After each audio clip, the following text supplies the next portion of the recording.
Because I'm worth it. Yeah.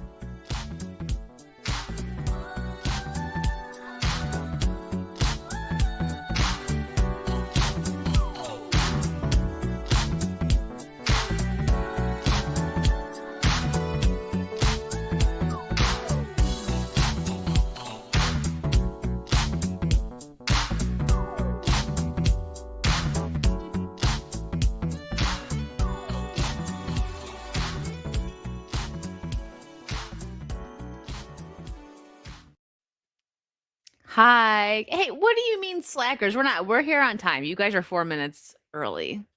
I don't know what to tell you. We're never late. Come on, we're girls. We're never wrong. And Disparu is an We're honorary all girl. girls Yeah, here. he's a lesbian, so he's an honorary girl.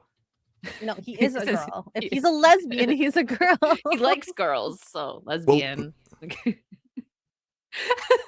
So, he's like, I just turned my camera on. Can you not? Yeah, I was trying to charge it up before the stream. Otherwise, I'm like, I don't know if it actually matched for battery. Mongoose gets it. Get with the program, guys. Late is the new early. Well, if we could always get a little side job on the side if we needed to. Oh, what? Excuse me? Women driver is cheaper. It is cheaper than the rest of the cars. Because you're putting your life at risk since we don't drive as well as men. God. I kind of want to... Okay, I want to see if there's a feature here. The retweet that I saw for this was it's because they what is it? It was like danger pay. You was like it's an investment in yourself. They had to build in risk into the charge. Okay, let me see. Let me see. Do they have women drivers here? I got black SUV, comfort, premier SUV, Uber Pet. We can get scooters. I'm gonna check. Where is there like a setting for that? I bet you Florida doesn't have it because we're pretty based over here. No, it doesn't. Not in Toronto. How do you change like your settings? No, it should just pop up as an option, I think. Oh, like when you pick to go somewhere? Yeah. I remember the newspaper article about it, but I can't remember where it was, location. But it was a specific state. I know LA and There maybe New York. women drivers over here. Oh, I guess it's an Orlando thing. There you go. That explains the accidents. Your car seat. Okay. Well, I'm not gonna pick one. Like, no. Okay. Well, I mean, this could also be the other downside of the car. The Japanese woman. Noisy. Lots of women. Hey, it's so true, okay? I've hung out with a lot of women. It's not necessarily a bad thing unless you don't like noise. I remember and this was really funny, when I took an Uber, when I went, gosh, it was over a year ago now, when I went to go see X-Ray in Toronto, the guy was talking about, like, the gun laws over there. And I was like, well, I live in Florida, so, like, we just have them. And he's like, no, it's really safe here. Like, women can drive Ubers here. And I was like, wow. I was trying to like that's something to be proud of.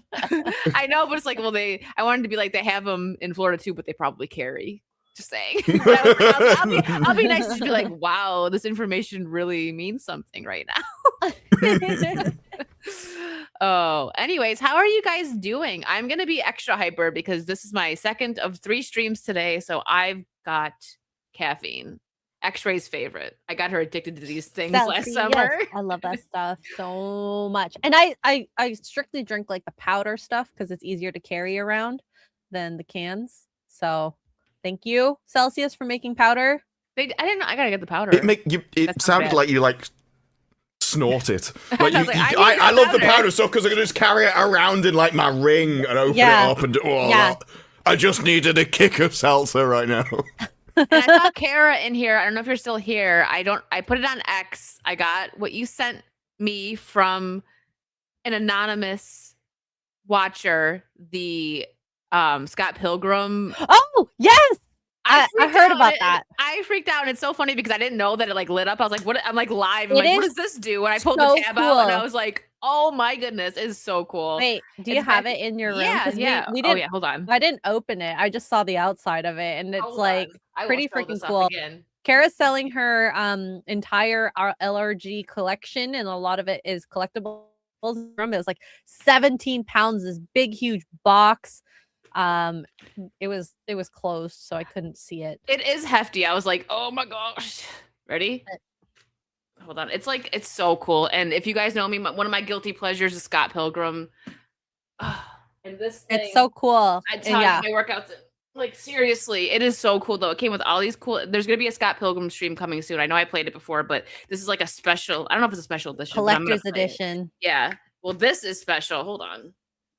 Try not to knock something over. I'm going to spill. This is huge. I liked Scott Pilgrim because there was a lot of scenes that were... Well, I mean, it was filmed in Toronto. Yeah. So it was kind of cool to see. Oh, my God! Wow, that thing is so freaking cracking cool. Holy crap. I'm also talking a lot because we're not going to get claimed on that, right? No, we won't. I played it. I was like, listen! And I let the whole thing go for a bit, and I was good. I think, luckily, the speaker is bad enough that you can't work it out if you're in AI. It's like when people start singing a song, and they're like, will I get hit for this? Don't worry, you're not that talented. There's a bunch of goodies. If you want to see a close-up, I posted it on X. There you go. So freaking cracking and there's going to be a gaming stream coming soon because I love this game and I didn't actually finish it on stream, so I'm going to start it over now just cuz and play that on the Switch. Nice. I love it. Thank you, Kara. And she gave me this cute little note that I'm going to keep because she signed it. But yes, if one of the mods, Kara, if you're in here, I know some people don't like dropping their own links, but so if someone else wants to do it for her, drop her link that she's selling all her stuff, please. KaraCreates.net. Yeah, well, there you go. There you go. And before we move forward, I saw someone just post this. Where'd it go? Thank you, Hokies. So I was just on the stream for the pirate history of pirates. If you guys don't know, I'm on that stream. We haven't streamed in a while because the boys have been busy writing a book. And there's like right there, the link if you want to buy Daughter's Revenge. I'm in it. My face is in it. I don't know my story yet. I just know how I look. So that's it. That's why I have kind of a pirate eye going on today. I didn't want to go too intense, then come on Saucy and scare X-Ray and Disbrew. So well, instead I came on and was shamed into putting makeup on. Sorry, just a little bit. Just a little bit. She doesn't need it. I just wanted to have smooth skin. You already do. You're Asian. This makes him more paranoid. I've got to compete with all the other Asians. Well, I did all my like face stuff today, like my mask and like popping pimples and stuff like that on my face. It's a little rough today, okay? Show nails. Nothing. I have nothing. Oh, well, it's okay. But anyways, what have you guys been up to? Are you guys having a good week? Ooh, well, yes. You know, last week I pulled up like a Star Trek meme. There was a dad joke that apparently changed. It might have been because I bookmarked it, but that changed my entire Twitter algorithm, and now I just get like hundreds of Star Trek dad joke memes in my feed every day. It almost sounds like TikTok. Like TikTok now has that, like, because once you like one video or watch it for a little longer than like scrolling, that's all your feed is.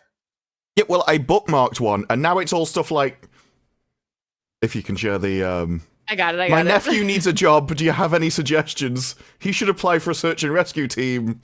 They're always looking for someone. Oh, like, this is my entire feed now. I'm not surprised. It's probably this and, like, silly cat and dog videos, yes? Yes. And then Conformity Gate. That was the other thing that took over my feed just constantly. Gosh. Well, okay, we didn't get to talk about that because that all popped off after our last stream. Did you think even for a second that it was real? I didn't listen. It would have been cool if they would have done that. Even if it was crap, it would have been like legendary that they did it. And I understand, like, these TikTokers and whatever, like pulling this stuff out. It's like, yes, it makes sense for somebody that actually put thought into it, but they did not put thought into the final. The Duffer Brothers are not very talented. No. That's... No. What did the biggest flop ever, in the sense that they could have had something monumental and they totally didn't. Yeah, that's what I mean. So I knew it wasn't going to happen, but the fact that, did you see like the mass of people that were like, I'm canceling Netflix now? It's like, so this is what did it. You didn't like the finale and your little conformity gate, theory wasn't real, so you canceled Netflix. Okay.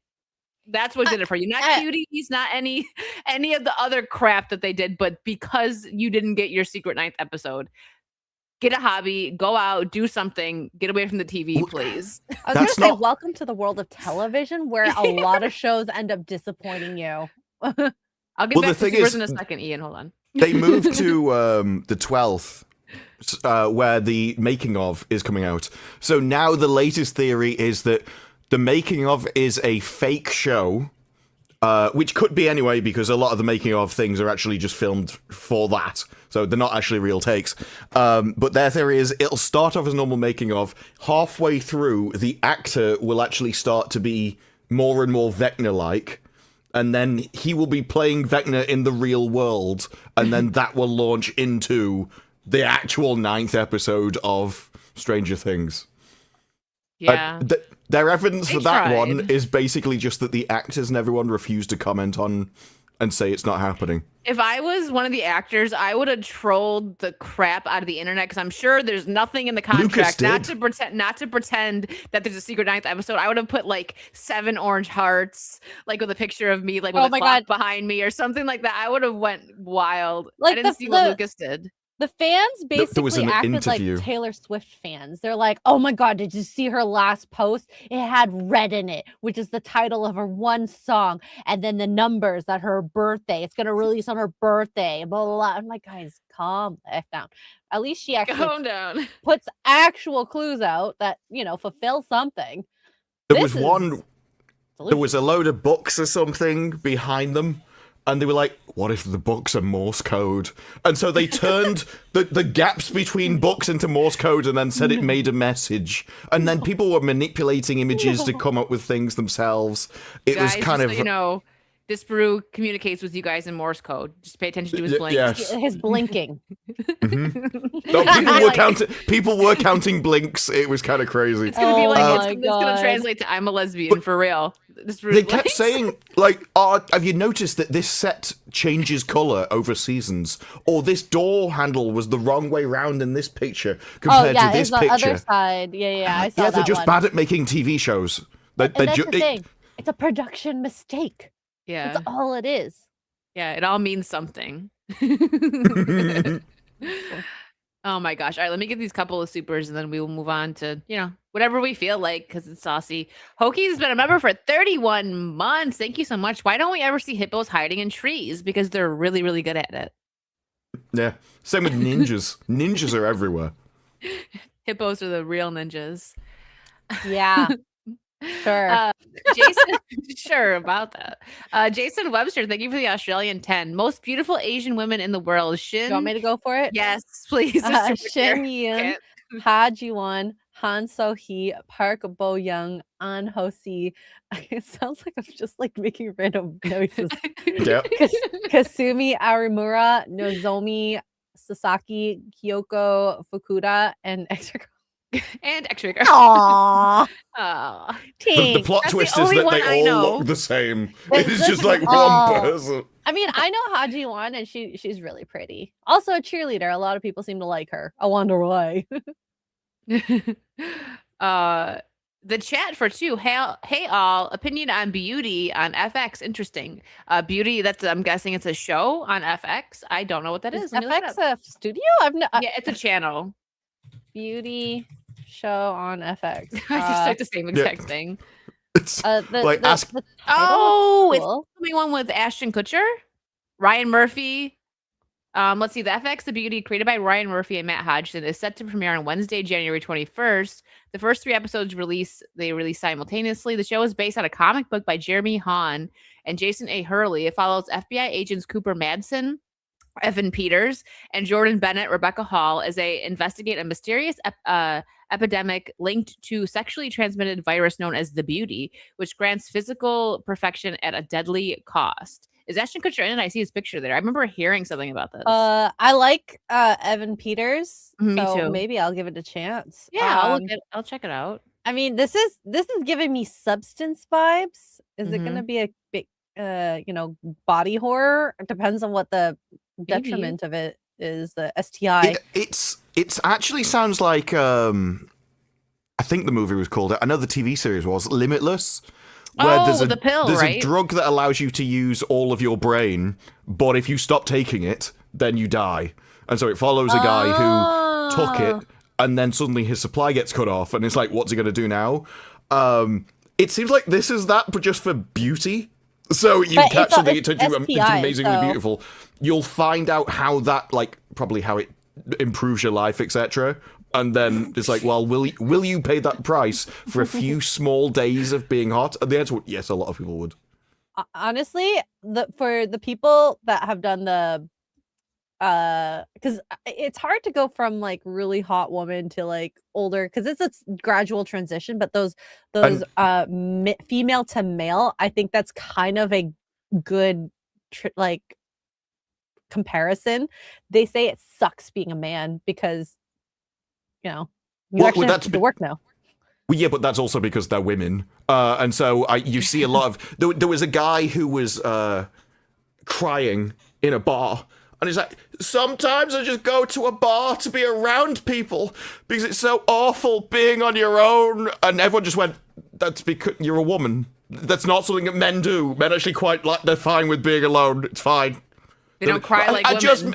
I just miss the social interaction and the closeness. Yeah, because you were a woman. Some women are social people. Shouldn't get rid of your boobs, girl. Just saying. Yeah, this is why you can't understand. So I do think there's an element of... You are doing something that you're not intended for, so you end up missing what you had as a woman that you didn't realize was a thing. And I think it's the same with beauty as you age. A lot of people don't realize that their life is that way because they're attractive, and so as they got older, they weren't expecting it. They didn't know they were being treated special. The beauty privilege is real. It is so. Honestly, it's real for guys too. Like if you do like if you're dressed like nice and dapper, right, and you're looking good. Because I've seen it with guys, and you go into like a store, they treat you differently than opposed to like a guy that comes in, he's got stains all over his shirt and like, you know what I mean. But yeah, I can see that. Personally, I love being a woman, but I also like being alone sometimes. Maybe not for too long. I feel like guys could be in solitude for like months and be totally fine, just as long as they can get takeout. But women, we're social creatures more so, I think. Yeah, I see. I'm kind of in between nowadays because I haven't worked in a place that is super social. Besides, these streams. These streams is where I get the social aspect from, and that's enough for me, to be honest. Yeah. Yeah, no, I get that. That's why I'm like, there's days like if I don't have anything to do like work wise and I'm not streaming, I'm just kind of like, I'm gonna get popcorn and have a movie marathon and just sit by myself. You gotta like recharge, Ian, thank you for that 50 pounds as X-Ray's sober coach. I'm disgusted at her flaunting of sobriety and makeup, especially as I spent 40 minutes sleeping in my own drool. Okay, I mean, Ian basically is just preventing me from being sober. Wait, are you doing dry January or is he just teasing you? No, I was joking. I was like, I'm doing dry January except for Wednesdays and Saturdays. And then sometimes Tuesdays and Thursdays. So I thought about literally like doing a day one sober but do it in the clothes that I'm wearing of those days. So if you guys go back, you'll know for sure it was from that day that I drank, and it'll be like hour 1, minute 1, and then I'll just be in my own drool as well. Oh, that is an interesting that makes sense thing. That Ian is your sober coach then if you do something like that. Totally checks out. The theme of what the beauty is based off has been Ozempic culture. And the broader fixation of rapid drug-assisted physical transformation. How much would people be willing to sacrifice in the pursuit of beauty? And it's like, well, we already know that Ozempic does like major side effects, affects your bone density and stuff. Your and muscle too, right? It's barely been around. Well, the muscle thing is... It eats your own body, like, essentially, I think, right? Yeah, and the muscle is... It's the same with... Because she's going to find out, the Stranger Things 11 actress, because they started to have like preventative Botox, but if you don't use the muscle, then it's like just sitting in a hospital bed, and all of your muscles atrophy when they're not used, so then your face starts to sag, and Ozempic's probably the same. You had all this fat in your face that made you look that way, and then you lose it, and so now we're just seeing essentially the remnants of what you look like without the fat, essentially pushing all your stuff out. R.I.P. your face. Yeah, but when you like bone density is a major thing. You get osteoporosis, but you're thin, and it is a good thing for a TV series. Is that I mean, it kind of is reflective of our society, just like Substance was, and I kind of dig it. I kind of want to watch this now. Yeah. Yeah, Well, I'm it gonna check takes it it to the takes it to like the extreme, and it's like, is it worth it? No. Would people do it anyway? Absolutely. Yeah. Like Tilly with on Starfleet Academy. Gary couldn't even recognize her. Oh my gosh, she was so thin. I had to look her up because I couldn't. I'm like, I'm sure you are Tilly, but you slimmed down to about a third of the person you used to be. Yeah. I would like to think that if I had like someone in my life in high school who lost, say, 150 to 200 pounds, I would like to think I still recognize them, or at least recognize their voice. I would like to think. Well, that's how I recognized her in the interviews. Was she acts really weird and ditzy? So she was recognizable when the way she acted. Well, she was getting asked about, like, who are you wearing? She's like, Rocha, I've wanted this my whole life. I was like, just to wear a designer clothes, like, her entire life. And she's like, Rocha, I want to wear all of your clothes. Like, that just sounds so sad and it sounds like you're gonna break into their house and just steal them. And maybe stare at them while they're sleeping before wearing the clothes that they worn, and you're like, She comes across as, I don't think she was drunk, but she just naturally comes across like a drunk person because she's so awkward. Yeah. And this is, what is this? All's Fair? No, this was Starfleet Academy. Oh, there's an actress you've been from talking Discovery. about that so long. I'm like, I don't know what you're talking about, so I'm just assuming it's All's Fair. All's Fair. I never finished that. Did you finish that, Disbrew? I didn't even. No, I needed to, but then I started reviewing something else. I can't remember what it was. I didn't watch it. I'm sorry. I can try maybe if you guys want to have a stream talking about it. No, I'll do my. Honestly, it's She's like, I'm not gonna do that to you. Fine. You're good. Thank you. I'm okay Thank not you. reviewing it. Thank you. I really didn't want to watch it. Hearing what Disbrew said was enough for me to just be like, yeah, no. Really weird. Like what amazed me was that I thought, if you're gonna do like some man-hating series about divorce and how the women deserve all the money, you would make all the men seem like they're to blame for everything, and they just didn't. Like, it was just mask off and like, no, it doesn't matter who's to blame, we're still stealing your money. So, Did you see that Kim Kardashian has a new fragrance coming out called Divorce? No, I saw that. I mean, she's monetizing everything, including her divorce. I mean, didn't she get married? His name was like Chris or something. To that one he was the basketball player. Chris, just for the show. That I remember that episode where she lost her earring in the water while she was there with Chris. People are dying, Kim. That was so funny. That was so funny. She got so upset. But to be fair, those earrings do cost a lot. Why are you swimming around with them? Well, we know most of her brain or whatever is like messed up, so yeah, there's not huge gaps. Huge gaps. She's missing parts of her childhood up there. I think she might be a zombie, but she's too thick to eat people. Do you think that's what happens? Isn't it hilarious how these people are though? Like these celebrities are like, I can only do clean eating. Ew, I'll never eat McDonald's. Blah blah blah. But then they inject themselves with just everything under the sun. Like, okay, you're healthy, sure. But that's the thing with a lot of people who are like activists. They pick and choose which things they want to be active about. Because I hate environmentalists so much. I hate them so much. The people who are like, oh, I don't like driving because that releases so much like gas into the carbon dioxide, but they'll do other things that private jet. Yes. Taylor Swift. Oh, have you ever seen the tracker of a private jet? And it's like what she does in a year, and it's just flying all over America constantly, or as it go backwards and forwards. Yeah, I'm a vegan, and I don't like eating red meat because it releases so much carbon dioxide. But I'll fly a plane. Listen, some people are delusional. There was this girl that was like mildly a part of my friend group for a little bit because her sister was dating one of my friends, and she claimed to be a vegetarian, but she ate chicken. And there was actually someone who was like a vegetarian since she was a kid that was in our friend group. But she was like, no, That's a no, you're not. pescatarian. Yeah, that's you're a pescatarian. Like, It's fine. It's fine, but it's like don't try to be like, she was like going to be a vet or something, so she was like, no, I'm a vegetarian. It's like, okay, sure, keep telling yourself that, honey.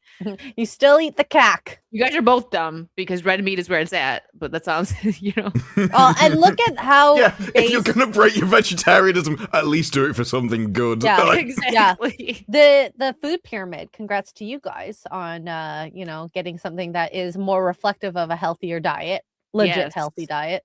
The thing with me though is like, I'm like, can you flip it? Please flip it because it doesn't look like a pyramid. It's upside down. Like that's just my OCD. Like the image that was shared is the pyramid upside down. I wanted actual. Yeah, please. Like, because when I was a kid, it was actual pyramid, and I'm confused. It's just a mirror image. Listen, my brain can't comprehend it. I'm gonna. The triangle ain't right. It ain't right. This pyramid ain't real. It's actually true. It's like, the healthiest thing you can do, you want to eat loads of corn. I'm like, really? Cereal. I think actually that's just an American thing because you make lots of corn, and so therefore you want people to eat it, so you're lying to them. Wait, so disprove. We didn't actually evolve to process corn. It's a very recent development in human history. Disprove. Do they sell cereal? Not just in boxes in your country, but there's some grocery stores in the States that sell these giant, like, wholesale looking bags of, oh my god, cereal. Giant. It's like wholesale. Humongous how big some of these infomercial. It is legit crazy how big some of these bags of cereal are in the grocery store. Do you like giant bags of cereal? But do they have them in the UK or no? No, we have like little boxes of cereal. Like just boxes, right? Same with us. Like sometimes maybe like a box that's like this big, but like it's not big at all in comparison. The only cereal that comes in bags would be like oats for porridge. That's about it. Yeah. Porridge. Same like you can get big bags of pasta. Pasta. The way Disprue says a lot of things, like the way the Brits say like certain things is so cool. I think one of the first things I asked you to say on stream was like, "Can you say raspberry?" Because I like the way I love the way you guys say raspberry. It's so posh. Anyways, the weirdest thing is how Americans have just watched like Lord of the Rings, and now every place name over here is just Shire. Like, no. Worcestershire, no.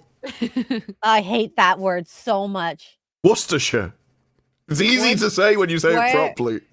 Remember how Dan says it? Worcestershire. Do you remember how Dan says it? Wa-cha-cha. It's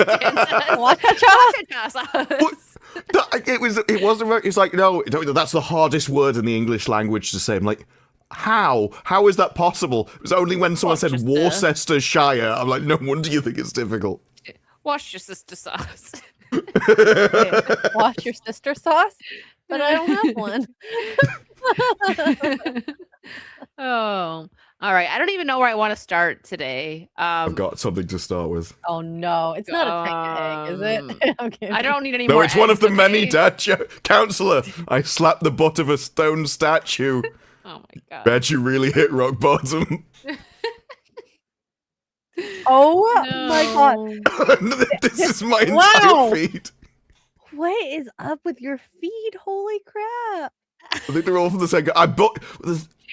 I bookmarked them. That was a mistake. It's just like he really likes these. More. Oh, good. Oh my god! I'm down for this. I love dad jokes, though. So yeah, no. I mean, our chat basically consists of about, I want to say, at least 75% dad jokes most of the time. How does Twitter know, though? Like, these aren't dad. It's not sending me dad jokes. It's sending me Star Trek memes with dad jokes on them.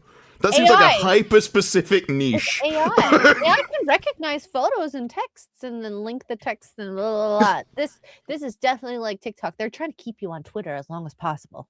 It's not as if it's like the same meme template. It's just anything Star Trek characters talking to each other. I didn't even know this was a dad joke niche until Twitter started sending them to me. I'm loving this, though. Keep coming with the Trek jokes.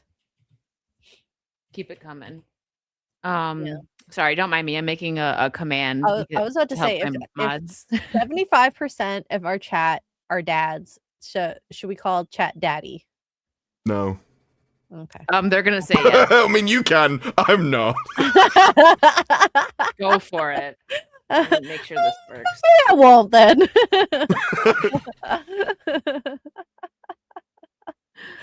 Oh God. Knox There you is go, like, mods. do not call us daddy. I I'll just knew call Ian was gonna say that. I knew it. X-ray is daddy. I trained you well, Ian.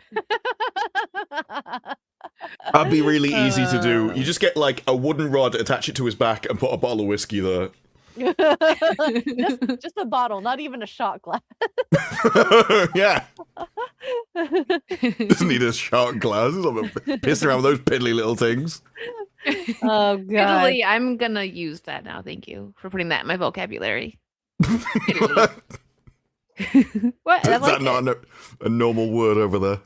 No, but it is now. I'm gonna make it happen. I'm gonna make it happen. Okay. You're gonna make fetch a thing. Piddly is a thing.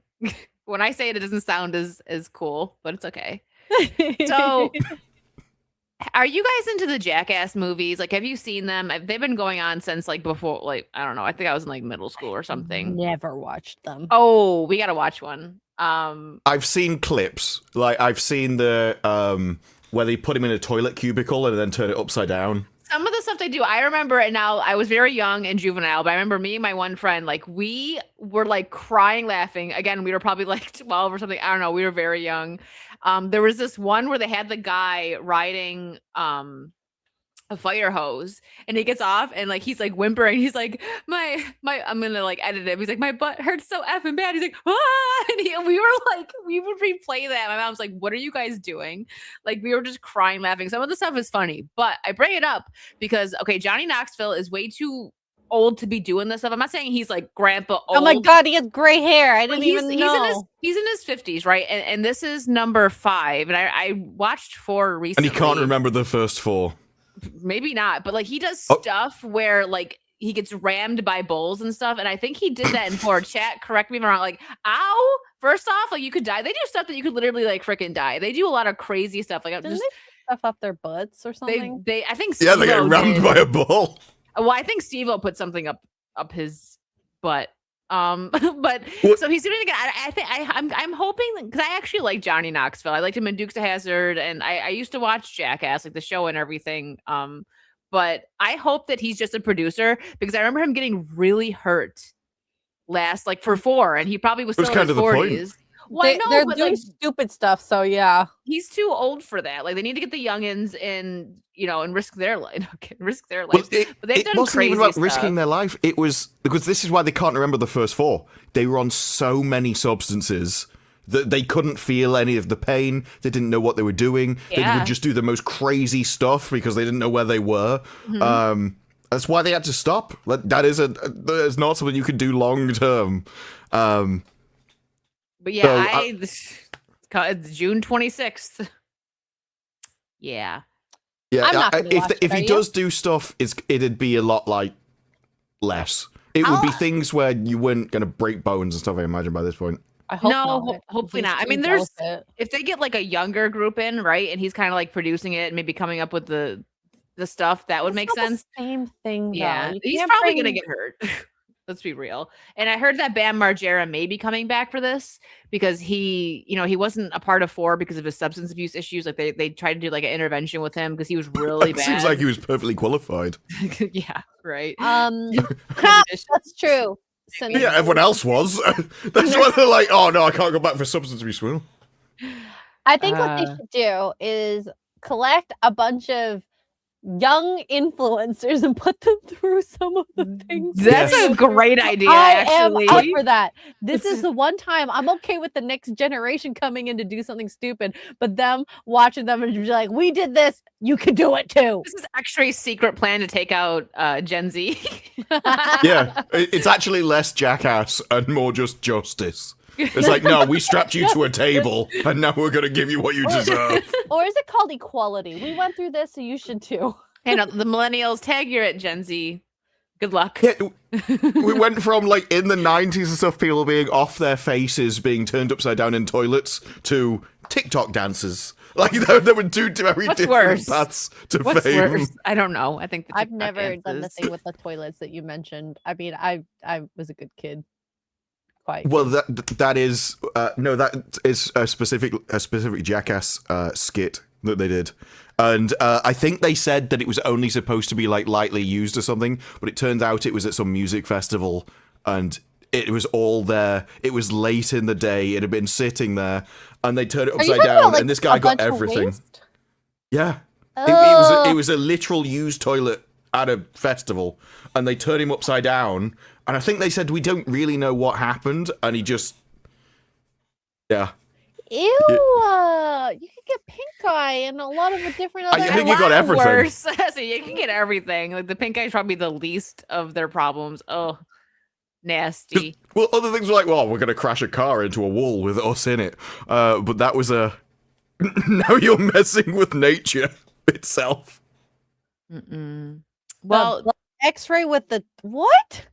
Car toy? Sorry, I saw Deacon. Best skit was the butt X-ray with the car. Oh yeah, that's what it was. That's what I was thinking of. I thought Steve-O probably did something too, but that was Athletically Lazy put it in. It was Ryan Dunn, who's since passed, but he put like a toy up his butt. A toy car. Oh, what a way to go. No, he didn't die that way. So, well, oh no! He should have chosen. What? Just like, why did you choose the van? It could have been any car, and you chose the van. Shane, well, you know what? You avoid a lot of diseases that way, probably. So, you know. Yeah. Oh, the toilets will always. You avoid even less if you don't go near the people. Yeah. I don't. I can't do porta potties. Like I'll hold it as long as I can before I have to go to any of those. Those things. But the music festivals go for days, though, don't they? I also won't go to music festivals because. You know, I'm not into music that much that I need to go to a festival like days and days and days and camp and bleh. I'll just go to a concert. You know. Well, there was I can't remember what it's called. It's one of the major music festivals though, and I saw a video of essentially how the rich were there versus everybody else, and the people that spent like 10 or 20,000 tickets. Yeah, they had their own entrance. They had like a huge tent where none of it was muddy and everything. They could walk straight on to like next to the stage, and then you saw how the other people lived, and it was just a mess. Trash everywhere, mud everywhere, wedged in right next to everybody.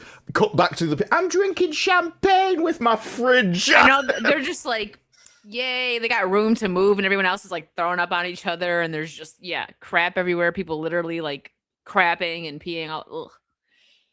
Yeah, so I can understand they're nice if you're rich enough for them, but apart from that, yeah, exactly. Or you could go to Fire Festival and get a sandwich. Get a sandwich. If you're lucky, you get a sandwich. Yeah. I think someone tried to do a fire festival too, and then that fell through as well. Oh, so no, they did. So they had booked, I believe, what they thought was another island, but then they were like, okay, we're going to book Dominican, but they actually never booked Dominican. I believe it's Dominican. It was one of the Caribbean islands. And they're like, no, we actually never booked the fire festival here at all. And so it's like, again, they're just lucky that people didn't go out there like they did the last time, because that, oh my god, can you imagine how dumb you were to like go and fly and end up like fending for yourself like you did back in the good old days? Except hunting. That is like, it's bad enough if you get to a location and your hotel doesn't work, let alone your island. It's like, wait, what am I supposed to do now? Bro, sorry. There's no toilets. That would be horrendous. I forgot to put the fan on, so it overheated.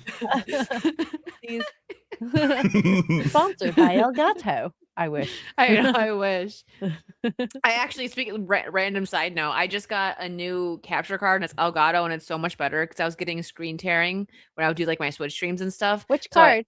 I got the Elgato now, the 4K. Ooh, is it the one where it's like wavy like this, like a parallelogram? Looks like this. Yeah, I have that one. It's so nice. It is. Thank you, Hokies. It was an early birthday present. Because I don't remember what one I had before, but I've had it since before I even moved to Florida, and I didn't have an issue with my original Switch, but I think the Switch 2, since the software is a little bit better, right? Was just having the screen tearing, and I was like, yeah, I can't have that. Yeah. So I like this one a lot better. Speaking of, you just mentioned your birthday is this Tuesday. Tuesday. Such a girl. Birthday week. That's what I said. I'm like, it's my birth week, okay? So we can celebrate all week. Yeah, I've only just worked out the meme because they've always been like British people say Tuesday. And I'm like, how else would you say the word? It's like Tuesday with a T. You said Tuesday. Yeah, Tuesday. It's not Tuesday. It's Tuesday. You say it with a CH. I never understood how you could pronounce it any other way. Yeah, that's... But even as I'm reading it, it's like, yeah, as opposed to what? Like, no, Tuesday. How the letters are supposed to be pronounced. Hey, let's go. They hit 600. Congrats to my crew. Yay. Are you guys? I don't know if they're still going, but I'm so happy. I like buying the books in person because I don't like paying for shipping. Well, you're in Canada, so that's fair. Because your shipping is ridiculous. It's like I could get something for $10 and it's going to be like 25 for X-ray. I know. What's this? I almost got talked into buying a cremation plan. Almost. What held you back? Felt like they were just blowing smoke up my ass. You know.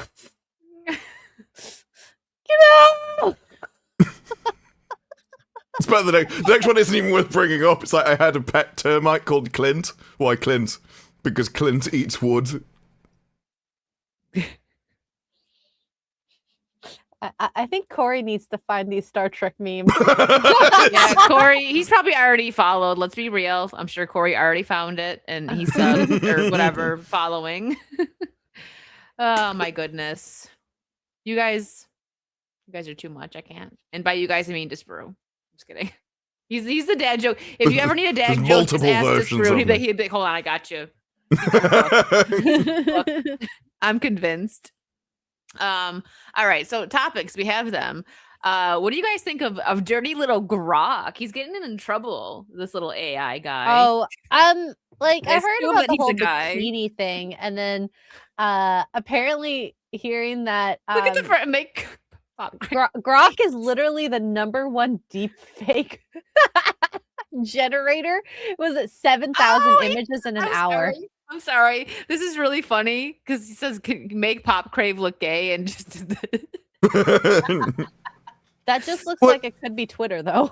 I know, but it's funny that they did the rainbow flag.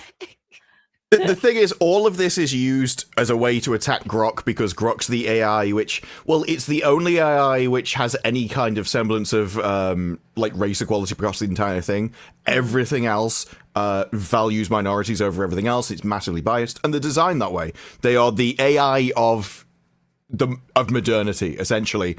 But they also, all of those AIs do this. No one's complaining about those, though. This is basically just an attack on Grok. So, oh, no one will do this. And I'm sitting there thinking, this is one of your worst attack vectors of all time. It's like, oh, so, you're putting me in a bikini. No one's put you in a bikini, love. You haven't worn a bikini. What they did was Photoshop you. This has always been fair on Photoshop. This is no different than cutting out someone's head on a magazine and just putting it on top of a different magazine. You're not doing an action. It is the most over-dramatized, weird thing to get offended by at all times. Like, well, no one's done anything to you. This is just pixels. Right? Yeah. Well, yeah, but they're the ones that moan about everything. To be fair, you know they want attention because they post a picture of themselves like at the gym or something and they're like, Grok, don't use my image. And then Grok's like, okay. And then everybody just like, and they have public profiles. Everyone just comes in. It's like, Grok, put her in a bikini. Grok, make her gay. Grok, like all this like silly stuff is like, because you know they're doing it to get, engagement. Right. Like, you know what I mean? Like they're not actually offended by anything. Before Grok, people were using, as Disbrew said, cut and paste, doing it anyways. How many times have each of us been memed to oblivion? Yeah, it's just taking your head and putting it on somebody else's body. But for some reason, they think, oh, you're doing it to me. No, you posted the original picture, you know what you did. Nothing has happened to you. I don't think you should be allowed to take ownership over something that isn't you. It's very bizarre. But it is the rule on Twitch. As you upload a picture, your pictures basically become the ownership of Twitch. It says we can do all of these things, and manipulating with the Grok is one of them. So the reason Grok will alter those people's pictures is because it's obeying the terms of service. It's not obeying what you say. You can't post something on Twitch and go, well, I'm also... This isn't allowed by your TOS. And I think there's something in general on the internet. I can't remember what it is, but it is like if you post it in the public, then it becomes essentially public domain.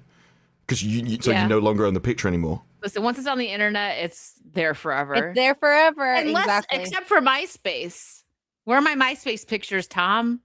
It's like I wanted them there forever. I think MySpace does actually still exist. It does, but like they lost a lot of their data.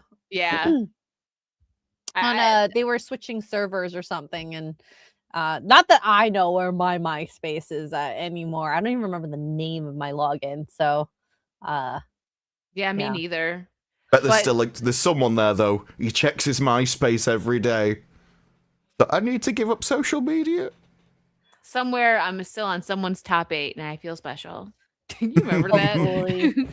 I personally, I didn't really have a problem with this stuff. I think the only time I would maybe get in a bit of a fuss if it got someone fired for something that wasn't real. And then, but that's just AI in general though. No, you don't. It's a bunch of dumb kid stuff for me anyways, because I was probably way too young. My mom didn't know about the internet. She didn't care. But if she knew what the internet was, she probably wouldn't have let me go to MySpace. I had to go to my friends to make an account. Not that she said no, it's because I didn't have a computer for a long time.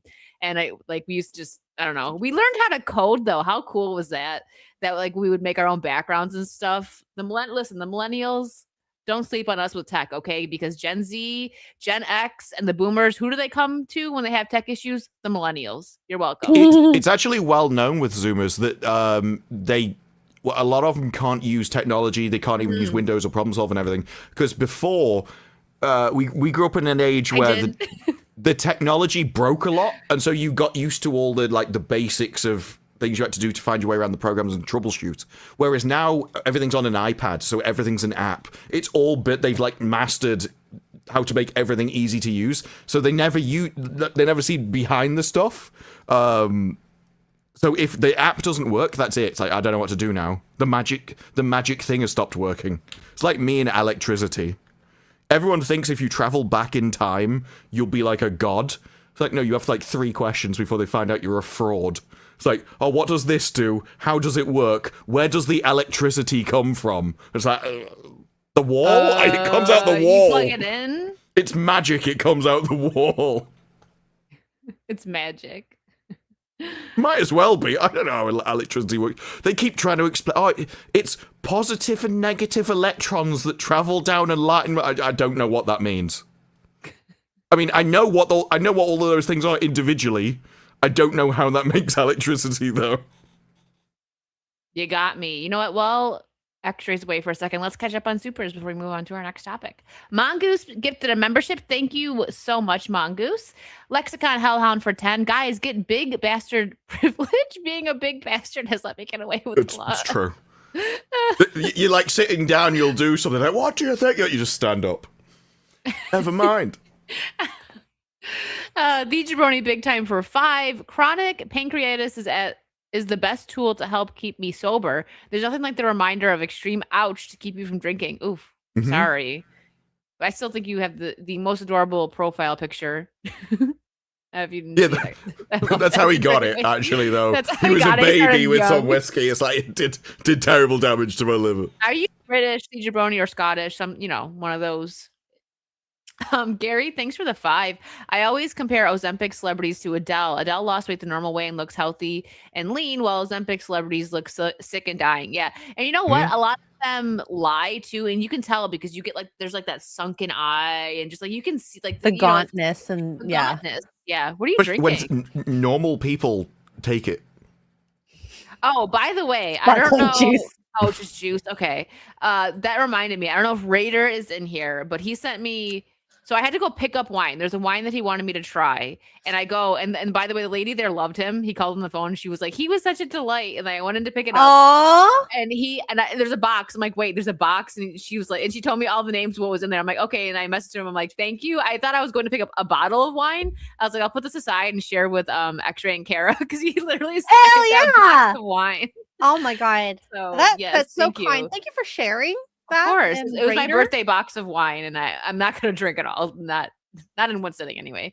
But before you move to the previous super chat, it is a thing where it's very weird that society's been like slim people are like what you should, because we went from praising fats to now it's like no, slim's amazing again. And yeah, there are different ways of doing it. And do not take Ozempic. Do not do it. Just stop eating huge quantities of food. It's really easy. Honestly, when you have acute weight loss like that, your body wastes away. You should do workouts with dieting. That is keeping up your strength as well as because when you lose weight, your body eats itself. I've seen it happen like a lot, especially. It eats the fat. It only eats itself. It can eat muscle if too. You're, like, yeah, if there isn't fat, like your body knows what fat is and what normal cells are. It eats itself when a normal person diets, which is also what we've seen with Ozempic. There was again Starfleet Academy, the captain. The way she was, she looked like she'd taken it, and it, like had that skeleton thing that people in Wicked were getting. Yeah, that's when your body eats yourself. When you don't eat enough to have enough calories, it has to process itself. That's what I like wonder about it. It's like all of the women on there on Wicked were already skinny. So if they are actually like taking Ozempic, like why? I can't imagine what else it would be because it's the entire cast. That's what made it strange. And veganism, maybe. Someone needs to get those girls a steak. That's also an option. Yeah. Yeah. It's like iron deficiency, man. Yeah. So. Ian, thanks for the 50 pounds. I was sleeping in my drool until X-Ray said she hated environmentalists, and it roused my interest. They are dreadful. Yes, down with environmentalists. If you ever run for office, that'll be your thing. I don't like environmentalists. It really irks me, especially the environmentalists that block traffic to be like using gas cars is bad, so you're gonna block traffic and make cars idle, which is actually worse than just driving. David, it's worse. It's like it's worse. This is X-Ray Girl's final thought. I can't remember what it was. That was off. It's like the same guy that said I got pregnant by a ghost was one of his shows. Oh, he was an American guy. I can't remember. Wait, what? No, there was I can't. It knows when to zoom. Thanks, Kara. My AI. Thanks, Grok. I'm gonna call it Grok. She got hacked by Grok. Wait. While you're looking for that, I don't even hate them because of the hypocrisy. I hate them for you know they always go into like I don't know whether you actually have it, but our brand, it's always these essentially rich, well-to-do kids, and they will go on they'll just start defacing art. Now those are another one. They ruined Stonehenge by spraying it with orange paint and stuff. And you can always tell their class because of where they go. So one of them, there was a load of animal rights protesters, I think it was, and they went and protested inside Waitrose, which is like the post brand supermarket. It's like, yeah, because you don't know what the cheap brand supermarkets are. So they always go to the highest class museums and all that kind of stuff. I wanted to show this before we change topic. This was my favorite Grok put people in a bikini or person in a bikini. Oh no. Nobody's safe. Now, no one should take FNT and not do the same. You say nobody's safe. The worst was, I think it was the Chinese delegation came to speak to Trump. I was like, can you put them in bikinis?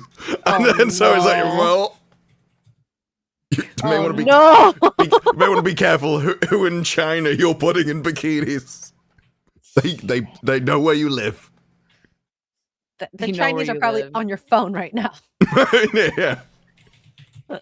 They certainly made it. those little Chinese children hands. They're so small, so they are able to work around all. Yeah, that always makes me like really angry, because you come back and you look at your 5-year-olds and you think, why don't you do anything? Like, why is your work so inferior compared to this one? You need to step it up. They come back with like this hand-painted drawing from school that you're supposed to lie to them and tell them it's good. It's like, no, if they came back with some Nikes they'd made in college, well, in infant school, it'd be in junior school. Yeah. It's like, look, I brought you some shoes. I made them myself. It's like, to be honest, that it's a lot about the upbringing, because I do think, like, especially going through X-rays, like with different types of kids with different parenting styles, you can always tell what style they're, enforcing. Pull up in the chat as requested. There you go. The limit does not exist. It's Mean Girls. Thank you for getting the reference. I'm like, I don't know how many people are gonna get that. I love that movie. Okay, me too. I do. Yeah, come on, we're millennials. It's part of our culture. Okay, so I don't think we talked about this last week. If we did, my bad. But I don't think so. This was January 7th, so no, we didn't. Warner Brothers has rejected Paramount's acquisition bid for the 8th time. The board says they need to offer more money to reconsider its deal with Netflix. So they're offering more than Netflix already, right? I feel like, are they just trolling them, or are they gonna try and squeeze as much out as they can? Because I'm at the point now where it's like, why don't you just take more money? Why do you care who gets it? Because you're just getting paid and then you have nothing to do with it. And I know it's like a political thing, whatever, which is dumb. Take the money and run. My thoughts. I mean, I would give something to the highest bidder if I'm selling it. Just, It is a political thing. It is probably why they're turning it down. But the issue is the offers are not the same. So they're purchasing different things too. Netflix. Yeah, Paramount want to include the cable part of the business, and Netflix doesn't. So essentially, Paramount wants the business now as it is, including everything. Warner Brothers was planning to spin off into 2 separate entities, where it was kind of just all the good stuff, and then the cable networks, all the crap. Well, they call it Crapco, and a load of debt will also get spread off over there. And Netflix only want the good company. And so the way they can get around it by going, well, yeah, you offered us enough, is by going, no, this second company is worth more than you're offering. So they can say that Netflix is offering more for the good company, and then they think they can get more for the second one. I doubt that's true, but that's how they get around the shareholders. Cable is dead, essentially, so I don't understand why they think they have that much value in cable. But hey, it seems like they want to deal with Netflix and not the other. Also, Absolutely. didn't they have other backers that aren't as maybe enticing? A lot of it was a Saudi money. Yeah, it was. Well, yeah, but they're not going to care about that. Hollywood is more than happy. Well, you saw recently all the comics. Yeah, they went over and performed in Saudi. They don't mind. Cable is boomers. But listen, at this point, I kind of wish cable would make a comeback, because of how much you have to pay to have all these subscriptions to watch popular shows. Just bring cable back at this point, because it's you're paying more than you were for cable to get all these channels. And also, another reason why I would actually like cable to make a comeback is these shows had to actually compete with each other. So we actually got good shows. They'd be like, wait, we got to make this good to keep people watching. Watch this over this, ABC over Fox, stuff like that. And we don't have that anymore, because we just get, Netflix that is basically running the streaming service at this point, right? Obviously there's other ones, but with Netflix, they just dump a bunch of garbage and then some good stuff in the middle of it, right? But it's all about just filling the space. It's about content and content and more content. Yeah. So but you can do that. Yes. The idea of quantity over quality is only true when it's talking about you as an individual, because you have a certain amount of time, and so if you spend less on each one, it's probably going to be worse. When you take into account the entire world, there's no reason that these shows can't make loads of TV series. They're all absolute bangers, as long as they employ the talent pool from around the world. like the problem at the moment is they're pulling the talent from the wrong. The same time they started to increase the amount of shows they made, they lowered the competency of the people they were hiring, and there was no need for them to do. They fired all the competent people, and it's exactly like this. The weird thing is, the Netflix merger seems to be more hated than Paramount's by Hollywood itself. So you would think that Warner Brothers would fold, but it's more over the. Obviously, Netflix don't get on with cinemas and stuff, and that seems to be a bigger deal for them than the politics of Paramount that they were complaining about before. Which is stupid to me, but I get it. It's like the Hollywood stuff. Like, if you're like getting rid of it, like who cares who buys it? Just get the most money you can. But that's just coming from like a level-headed, I guess, person that doesn't care about that. Right? Business perspective. Yeah. Yeah. I always found it weird that the celebrities didn't like Netflix, but the Netflix deal. But I think they can see the writing on the wall that if theaters are gone, they can't do events like patting themselves on the back and red carpets anymore. Yeah. Or as much. It's because that every time it comes out that Netflix are going to kill the cinemas, a 17-day release window will kill the cinemas.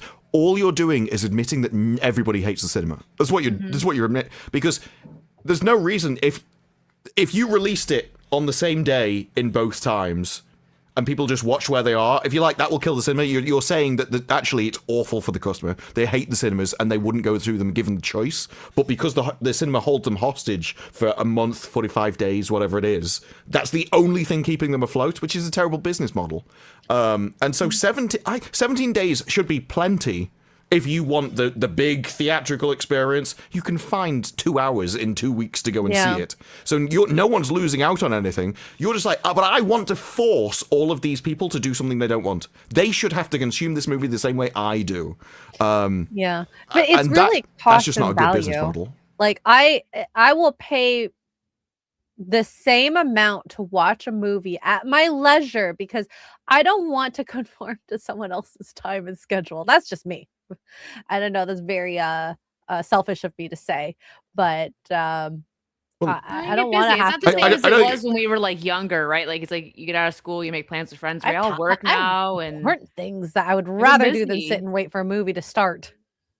Or worry to be late. It's hard for her because she usually only makes it 15 minutes in. So why is she gonna pay at the cinema and fall asleep? Look, if cinema, one of the first thing that cinemas could do if they wanted people to actually go more is start the movie at the pissing start time. But instead, no, we're going to start showing you trailers and advertisements. And the thing is, look, I would prefer to pay the extra 15 pence that you get from me watching an advert for 20 minutes, because you're not getting much of a person. But instead, it's like, no, I want half an hour of your time for 15 pence. It's like, no wonder people don't go to visit the cinemas anymore. Well, and then if I need to go pee, I'm gonna miss 2 to 3 minutes of the movie, and then on top of that, people who talk in the theater, it's so freaking annoying. I went to an Alamo Draft House. If you want people to go to pass a law, if you make noise, someone can punch you in the face, and that's legal. If you just start passing laws that people will be punished for acting horribly in a public setting, more people will go. But as long as you want to, no, you can't do anything. Well, you've destroyed your own industry then. Also, I need subtitles. I love subtitles. You ever seen like those reels? The cinema's like, own business. The cinema's own business destroys cinemas. So their entire thing is, well, they don't actually make much off the cinema thing themselves. So they make all their money with the food and the drink. So but it's the food and the drink which destroy the experience, because now I've got to sit next to somebody grazing for 2.5 hours because they can't go 2 hours without shoving food into their mouth because they're probably on Ozempic on the other side that balances it out. And so everything about it, that everything is in rattly plastic bags, which are all really loud and things. It's like, no wonder people want to get away from it. Have you seen like the reels when it's like when you're trying to like cook and watch something and like you're listening to it and like you have subtitles on, you turn to like do something with the food, it's like, and you click and it's like, that's how you hear it because you need the subtitle. I do. And sometimes it's just like it's because it's mumbled or someone's eating next to me or the speakers are just like I need to see them sometimes just to clarify what I read, okay, or heard. I ended up having to do that. I think the one of the first shows where I needed subtitles was Sons of Anarchy, because whenever I love Chibs, he's my favorite. But the only thing, like, and I like Scottish accents, but with Chibs, like, the only thing I could make out without subtitles was Jackie boy. And he'd be talking, I'm like, wait, what did he say? Hold on, rewind. Subtitles. Okay, got it. What if you share my screen? There was an article that came out about it recently. Like, soon you'll actually be able to see. You'll actually be able to see what happens and hear what's said on television. And it is Dolby's next generation tech seeks to solve your living room's two biggest problems, and it's Peacock's its first adopter. And this, what they're doing, because shows are so badly mixed and so badly lit now, because of the competency level in Hollywood's gone down, because all diversity hires, nobody knows what to do. Now your sound engineers can't hear, your lighting engineers don't know what light is, they don't know how to light specific people.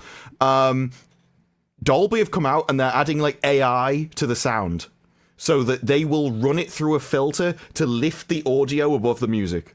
That should have been done in the first place when you mixed the audio originally. Yeah, you need that exactly, because the AI will lower the quality of the audio when it does this. It doesn't matter how good it is, it will still change the audio and lower the quality of it. The lighting, they're gonna run it through AI and lift up the like the brightness and stuff as you would in other scenes. So Dolby is having to essentially stick I forgot what you call it, a band-aid on a gaping wound for the Americans. We call them plasters. But it's now being praised. It's like, yeah, the quality of the people in Hollywood is so awful, even the basics of making TV shows and movies no longer work. And so we're trying to desperately cover up for the incapable people that you put in jobs. This is going to be even worse than the whole like idea. Well, it is the idea of we'll fix it in post. Yes, that's exactly what that is. Yeah, it's so bad that we're relying so much on not planning properly. We don't have the people that are talented and know how to do these things, and even directors at this point, because directors should have an idea of how to do things. And to shoot a certain scene, but like it's so frustrating. Everyone remembers Game of Thrones, where they couldn't see for an entire episode because they shot it in the dark, and they didn't know how to light it properly. And there are ways that you can light a scene where it's still obviously dark, and that's all that matters. It doesn't matter, oh, well, is it realistic? Nobody wants it realistic. They want to know, like, the time of day, and that's it. Everything else they want to see. So Dolby Vision will bring brighter, more vivid colors, and AC4 allows for various levels of dialogue enhancement. Another much-needed service. And not one of them asked, why is it needed? Because it never used to be. Because I remember there was another article that was like taking the piss out of Zoomers, because it said like 80% of Zoomers or something watch all television with subtitles on. But it's because they've got used to the streaming era where everyone's so incompetent, they just have to now. And so they've got used to the habit.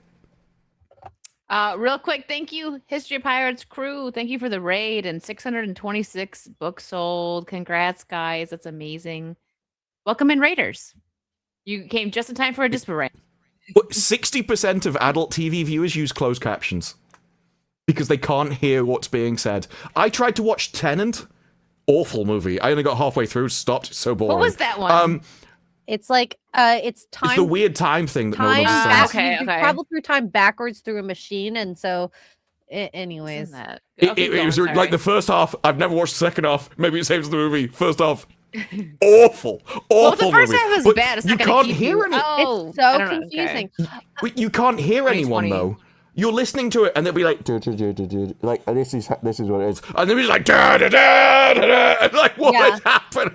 But I actually noticed this, and I don't know if it was a Netflix problem at the time, but around when I started watching Netflix, maybe 10 years ago, I always found that the audio of music was too loud, and then the voices were just like medium level. Mixing, so maybe it was. I just blamed it on Netflix, and then you kind of get used to it, and then now that incompetence has seeped into everything, and now we're relying on this crap. I think it was about 10 years ago for me too, and I realized like the magic of like Netflix and streaming, because there were so many shows that I missed. like in high school, just from being busy doing schoolwork and working. Like I just was always so busy, and there was like all these like amazing shows that like even the girly shows like Gossip Girl and stuff, and like One Tree Hill. Like I'm just pulling out girly shows that I missed, and then because of Netflix, I got to watch them, and everyone's like, "You're so late on that." Like, well, I'm sorry, I was busy. Okay, I was going to school and working. Like but yeah, I think it was a snowstorm, and I was trapped basically in my apartment, and I think New Girl was one of the first shows that I actually binged. Probably like recently, like I don't know when that show started, but it was probably I think it was when it was still airing. But I was like, man, I like binging. It was really bad. I was like, I'm stuck in here, but it's good when you live where there's snow and you can't get out of the house. Yeah, binging's way better. But I just like it that it's pitched as where they see for personalization of audio, we can let the customers do what they prefer with the audio. So yeah, hear it basically is what this is for. Yeah.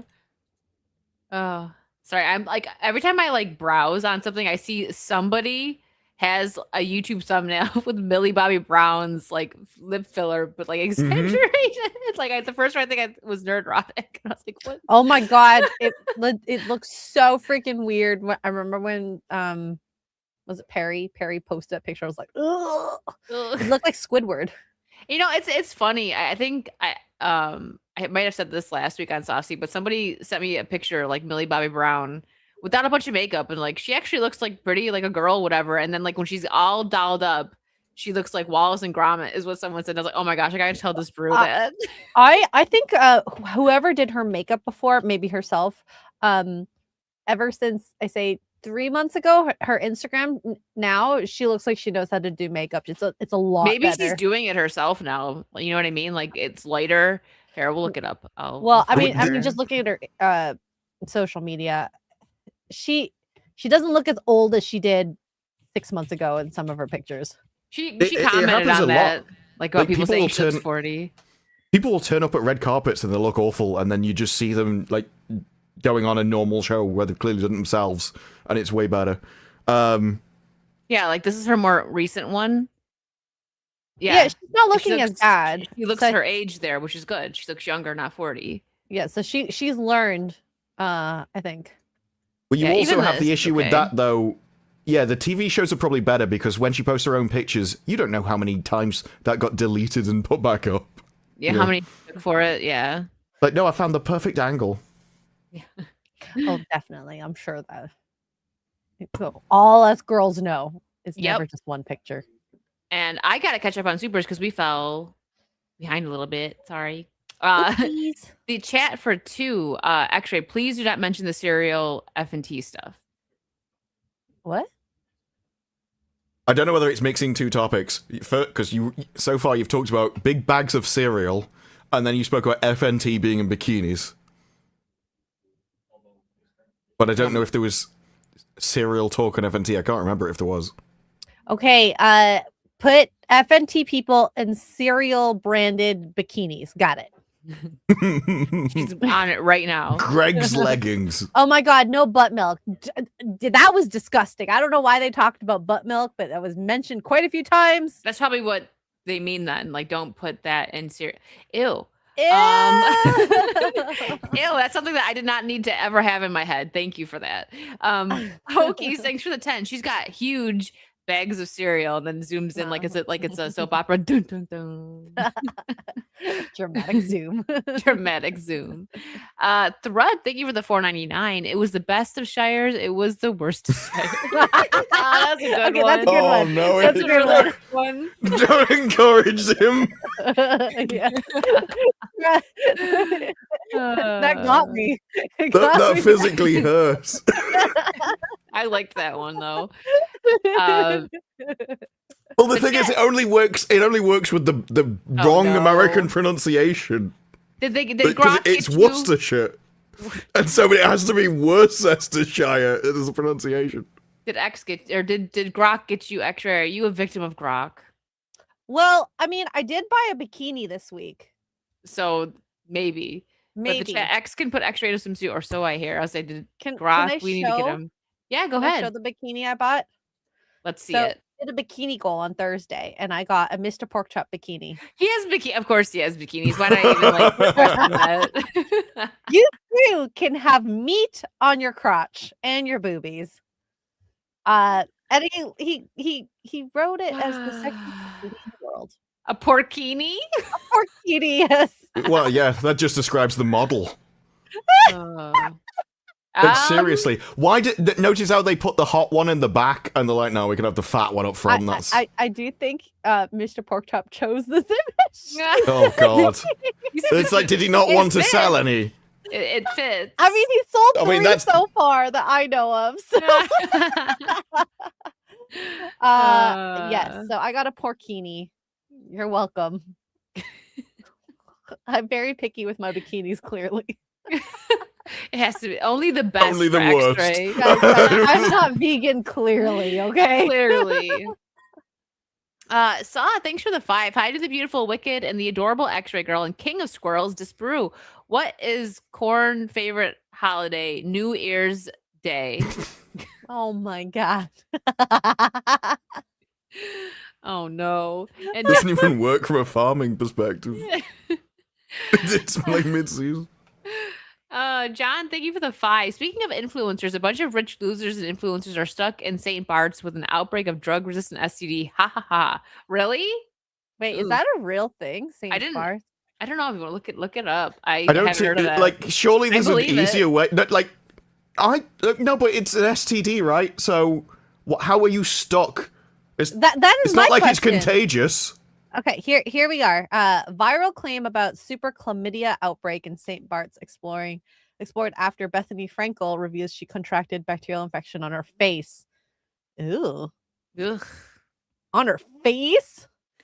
Chlamydia outbreak. This is why you don't you have to be pickier with who goes down there. It's like, what is it from Mean Girls? He's like, don't have sex because you will get chlamydia and you'll die. I actually remember seeing this guy's face.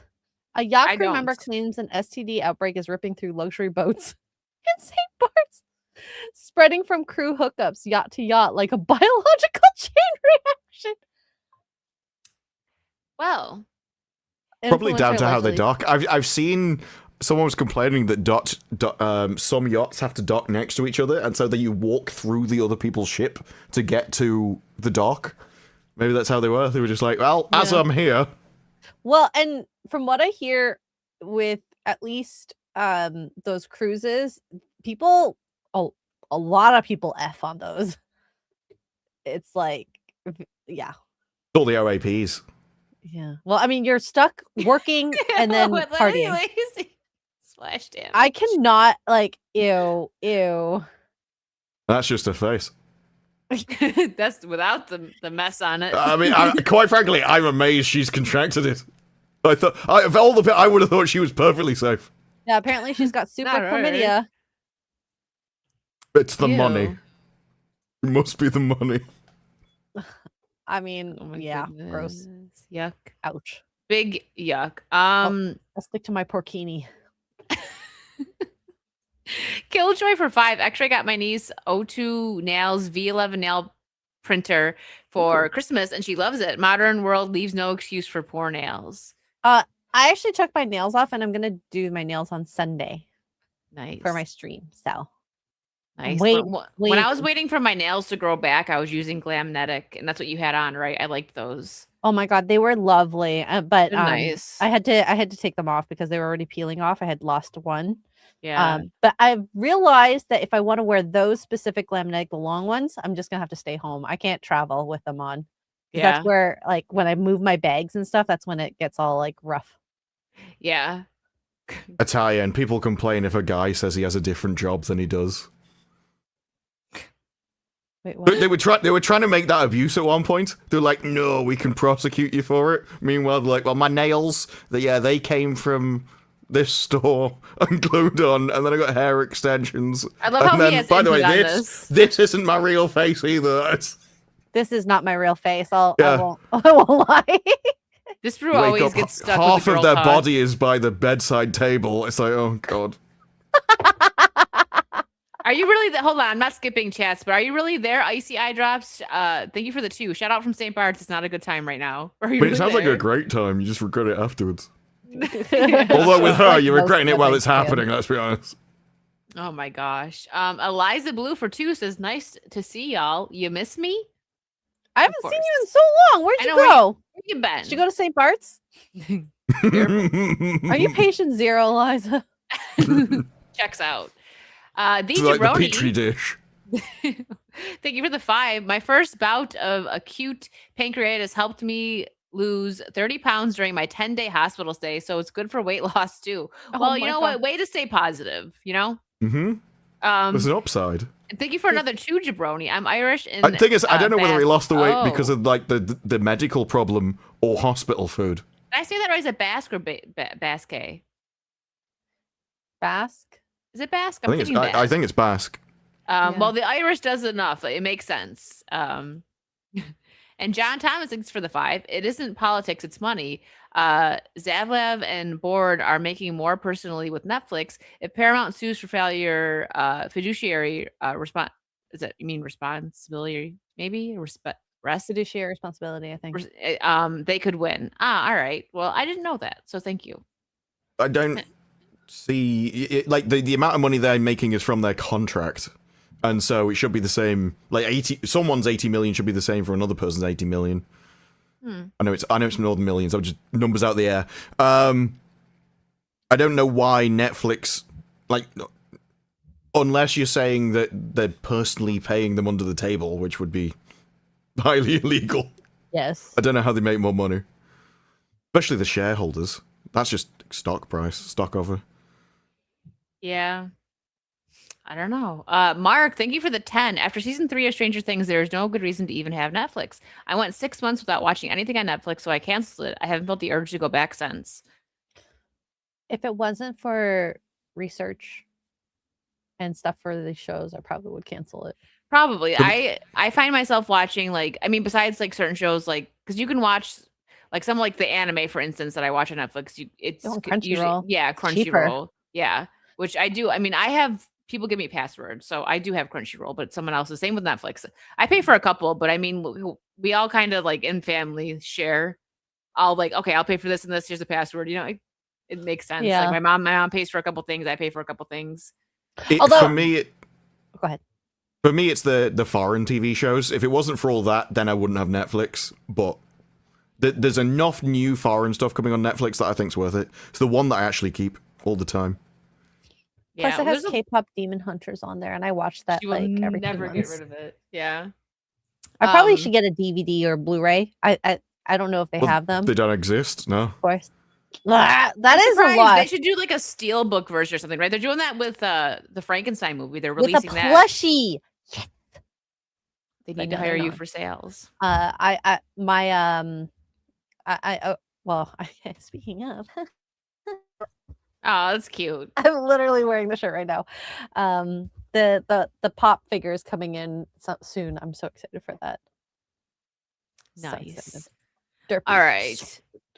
I'm trying to think of what to move on to next. Sorry, guys. You know what? Let's get the just a bit of Stranger Things talk out of the way. We're not gonna talk about the show, but like just like things surrounding it.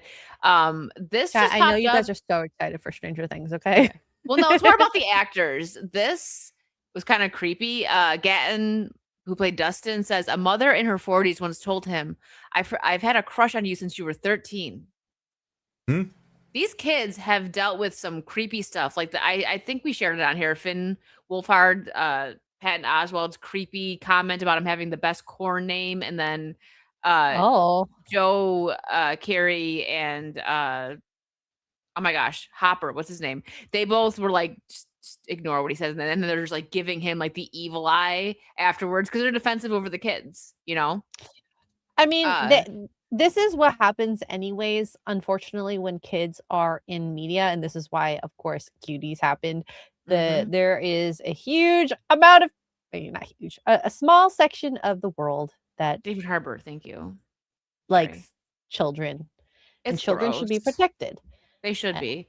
That's what, like, I mean, look at what happened to poor Justin Bieber. People like hated on him when he had like his rebel stage and he was doing dumb stuff, but it's like think of what happened to him because we've seen creepy stuff publicly.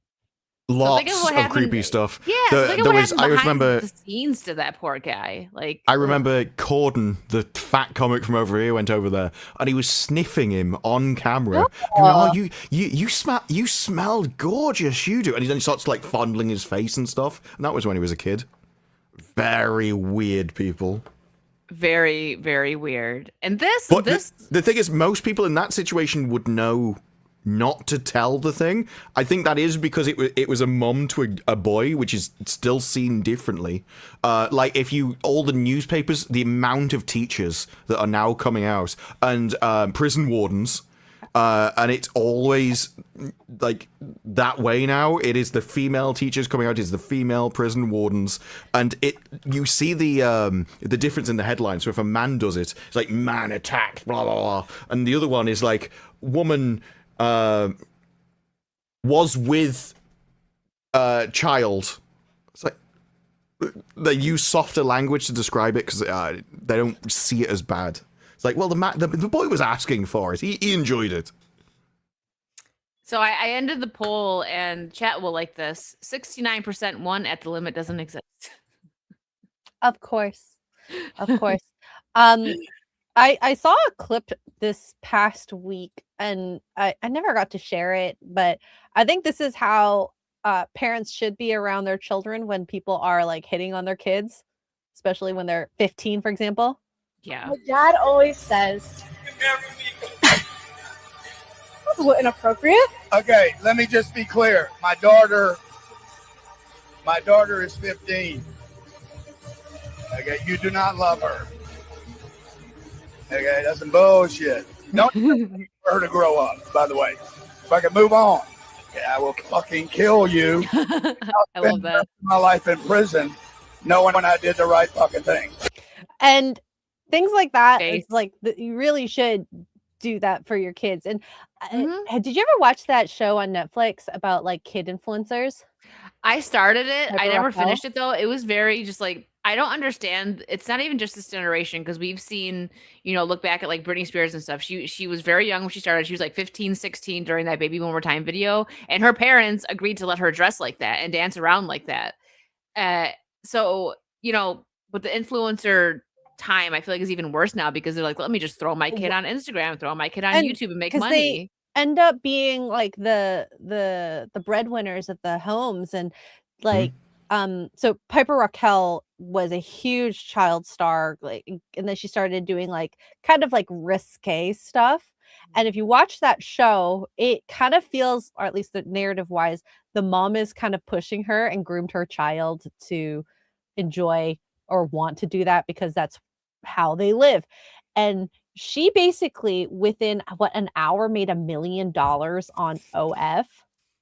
And then $3 million in a day. Like, that's wild. It's so gross that people have been waiting for this girl to turn 18 to go look at her nudes. It's the same thing with the it was a Catch Me Outside girl. What was her name? Like Bad Barbie or something, Bad Baby. As soon as she turned 18, she made an OF or something like that, and she made so much money. And that's exactly how you feel. Like, you think like that. You're like these old men just like waiting for these girls to turn up, like let's take their clock until they turn legal. There does have to be like a line though. At some point in your life, there will be the exact second which goes from illegal to legal, and it's like, well, you can raise it. You make it 25. You make it 30. You can't do it till you're 49. But then people are like, oh my god, it's still happening. And so you have to draw a line where something is acceptable and something isn't, or just ban it. I think it's weird to go around blaming the men in that situation rather than her for putting the pictures up the second she was there. I would say both. In fact, I think the better argument for that was that because it went up the second she was 18, those pictures were still underage. Because she couldn't have taken them instantly and uploaded them. I think that was the better argument than... Yeah, that's actually true. I didn't think about that. I think both are to blame, right? Like, but it's just goes back to like when they're young and they're on there. Like, I've seen some like really weird stuff. Like, I'm also against like family influencers. Like, don't put your kids on the internet. Like, because you think about like when they get older, right? Like, even like kid YouTube channels, like where they show off toys and stuff. It's like just don't show your kids' faces. I don't know. I have a problem with that. I'm not sure there's any reason for kids to like really like, because I'm against the way Australia did it with the social media ban and stuff. Just like I think it should be up to the kids. Yeah. It should be up to the parents. I just don't think the government should do it, but I don't think it's a bad idea for the parents to ban it themselves. I just think it's the wrong people doing it. Well, there's channels, right? Like I forgot who I seen like that did like a deep dive on it, and even on like when they're talking about they'll blur out like the kid's face. There's moms that will like have like their little like 2-3-year-old girls and stuff like trying different foods on camera, and it looks weird, like eating corn dogs and stuff, and like recording them, and I'm like that bothers me so much. It should be banned. Like they should not be able to do that stuff. It's so they chalk it up to like, oh, it's innocent. It's just like she eats everything. She's trying new foods. It's like, yeah. And then you see how many bookmarks and stuff are on these, and it's like, it's gross. It's for the PDF files. Let's be honest. Like it's really nasty in my opinion. Like no, you shouldn't be doing that. Don't put photos of your kids online. It's really easy. Absolutely, I 100% agree with that. Yeah, and I think that they should make that choice when they're ready and able to, and know the consequences that can happen to doing those things. But that, of course, is linked to parenting, and that's why for like Piper, I feel like she doesn't know what the other side of life could be for someone who just has lived a quiet life. Well, you never can. Like every decision you make excludes the opposite. Yeah, but. Choice. I feel like if you're pressured to be making the money like Britney Spears and a lot of these child stars, you're the breadwinner, you feel this immense pressure to satisfy your parents. Because as a kid, don't you want to just make your parents happy and do the things that will make them happy? And yeah, it's true. And then like think about like you're a kid and you see like kids on TV, you're watching some of your favorite shows, you're like, I want to do that. Like an example, Amanda Bynes was actually a good comedian. She was funny for a kid. She was going to like nightclubs and you know making adults laugh because she was just a good comedian, and then she got completely ruined. There were so many things that like went around about her that like, because you'll see her on like old late night shows and she's like super hyper, and like kids are like that, but it's like you wonder what, you know, and there's things going around saying that their parents would give her a little bit of cocaine and stuff. It's like, oh my God, like you would not believe it, but that is insane to have to give like you'd believe it. Yeah, that's what I'm saying. And then you look at what happened to her and people like make fun of her and stuff. And it's like, it's tragic what happened to her. I feel it's tragic what's happening to her right now. You've seen her, right? Yeah, that's what I mean. Like how she is. It's like, you just like hope for the best with these people. It hurts me too because I grew up loving Amanda and the Amanda Show. Like because it's like you see hilarious. She was hilarious, and then like you just hear what happened, and it's like it's just heartbreaking because these parents like use and abuse their kids. They put them in these conservatorships and then drain all their money. She was in one too. I don't know if she's still in one, but she was.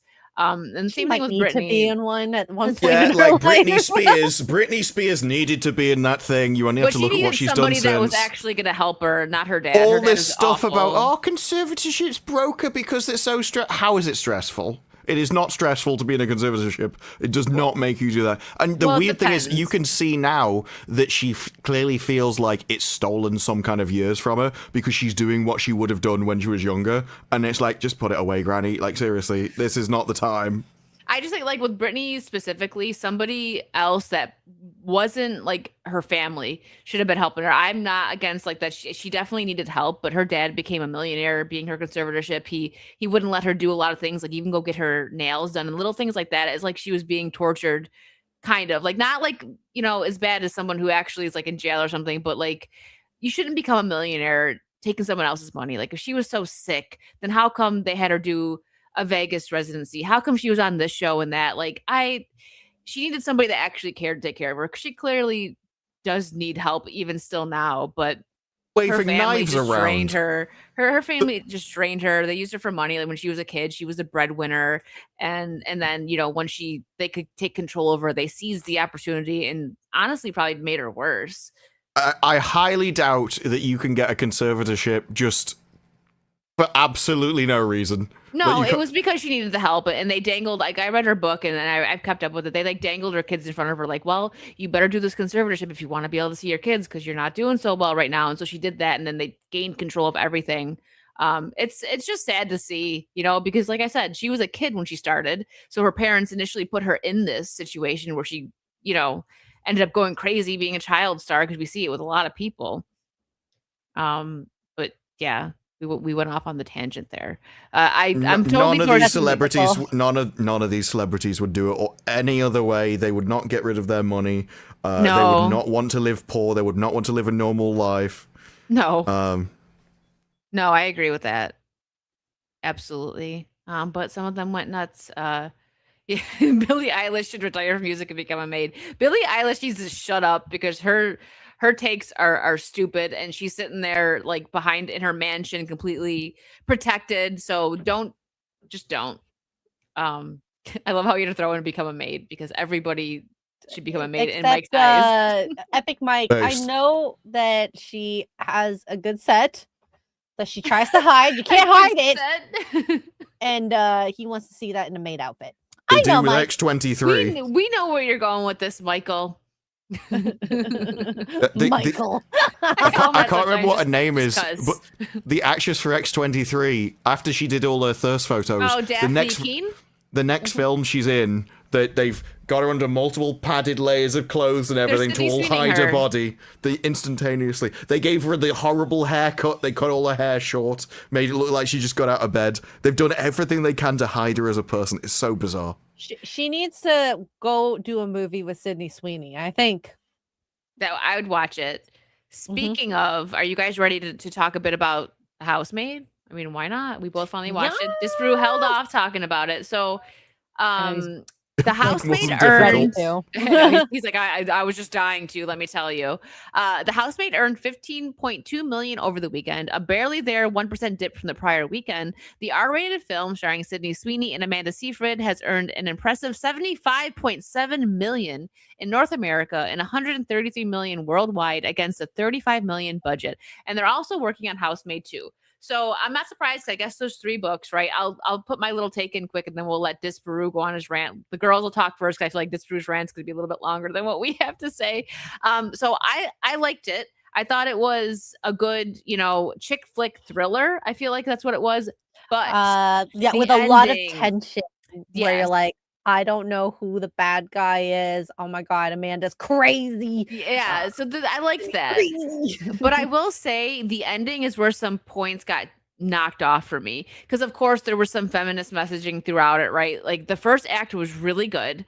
But, like, the ending, I feel like that wasn't needed. And it's like, oh, here we go. Like, I mean, it followed the book, right? So I think it's like... That's what I'm saying. Like, I don't know. I kind of want to read the book to see if they stuck to it. But that's where, like, it kind of lost me. Like, I still liked the movie, and 3 things. The 3 main cast, they were all good looking. So that's where they got points. People liked it. The man was hot. Okay. The husband was extremely good looking. Even the gardener was hot. Yes. So that's probably why they made so much money. And 2 very big reasons, thanks to Sydney Sweeney, is also probably why they made a lot of money. And just so y'all know, there are shots of her topless. Yeah, there you go. Her boobs are in it. But yeah, I will say I didn't love the ending. Like, if you would have taken the ending away, I would have liked it even more. I don't give it like a low score. It's something, you know, like I said, I liked the thriller chick flick aspect of it, but the whole like, you know, hating men thing, like where she just becomes like, oh, like she gets all that money. So first off, like just go away and do something with it. But no, now she's gonna be, you know, defending all the women and be a housemaid and just kill all their husbands. At least that's what it's leaning towards. Oh my God, that little like the I'll call it the recommendation. That was so stupid. That's what I mean. That was like, I was like, okay, we could have gone without that. And it would have been better, you know. I know Vara and I also reviewed it, and she really didn't like the feminist angle in it, and I understand, I get that too. But the first act was well done, and you know what? Poor Disparu, he knew the ending, so he's watching it, and he's like, I would be like, "What's?" It makes it worse if you know the twist. It makes it worse because a lot of the characters do not act correctly or logically, and they're acting against their own interest with what they're saying. Well, even like some of the stuff that they do, like you're like, but does that make sense? Like, would the police do that? Would this happen at all? Yeah, that part. None of it that makes part sense. Where the police officer like just kind of forgets or like pretends like she doesn't see, like, well, accidents happen. It's like, that wouldn't happen because that police officer could lose her job. But hey, it's that's the story. feminism. That's the just one sisterhood police joining together officer. against the men. Yeah. That's all that is. Basically everything after the reveal is just like pure feminist diatribe. But the thing is, it's meant to be. It was so weird actually because I put a tweet out and I can't remember exactly what it was.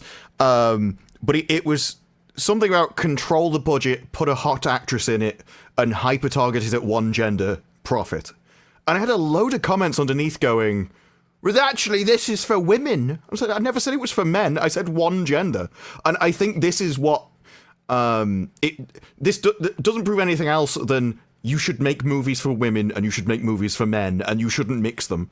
Because that way you can give people exactly what they want. So yeah, it's a feminist movie, but if women are watching it and they've grown up under feminism, that's probably a great way to sell them a product. I mean, it's like a Barbie. And men watched it because but of the, essentially the thriller. I don't think many men did watch it except for... two reasons, and they're boyfriends right there. boyfriends that were dragged along, and people who watched the trailer thought it was interesting enough to go and watch it. Yeah, and because Sydney's in it. I don't think men went to see this because of because of the boobs. You don't? No, because if the moment you look up anything about this, you find out it's a chick flick, and Sydney's just being miscast in chick flicks when her main target demographic would be guys. That said, she needs to be a... Go ahead, sorry. I was gonna say it's fine that she's in this because I mean this compared to her Christy, and I mean she did well in Euphoria as well as White Lotus, and she's a much more of a better drama actress than comedy or like because anyone but you was okay. That was good. I liked it. I liked it, but it was like, I mean, it was a better rom-com than we've gotten recently, right? Because they were okay with putting, again, hot people in the leads, and but I do think that drama is more of her thing. Yeah.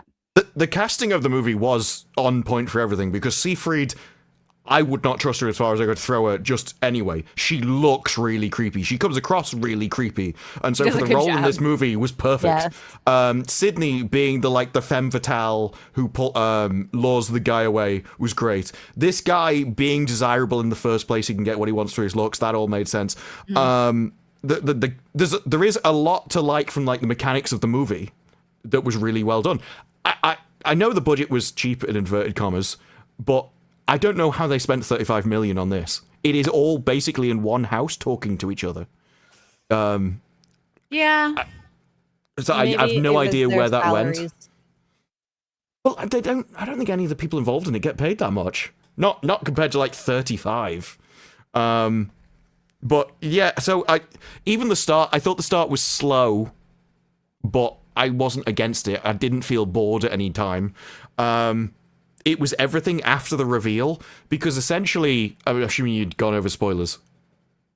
Oh, yeah. There's, I mean, usually when there's a review, yeah. Well, it was just, if you'd mentioned them.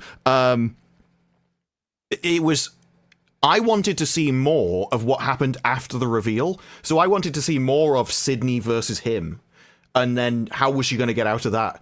And it was all just basically magic. She got locked in a room and immediately got out instantaneously the moment he walked in there. And it made it really took away from the wife. It's like, what, you've been living with this guy for years? And you didn't even just lock him in the room at any point? Are you an idiot? I know, right? She got it right away.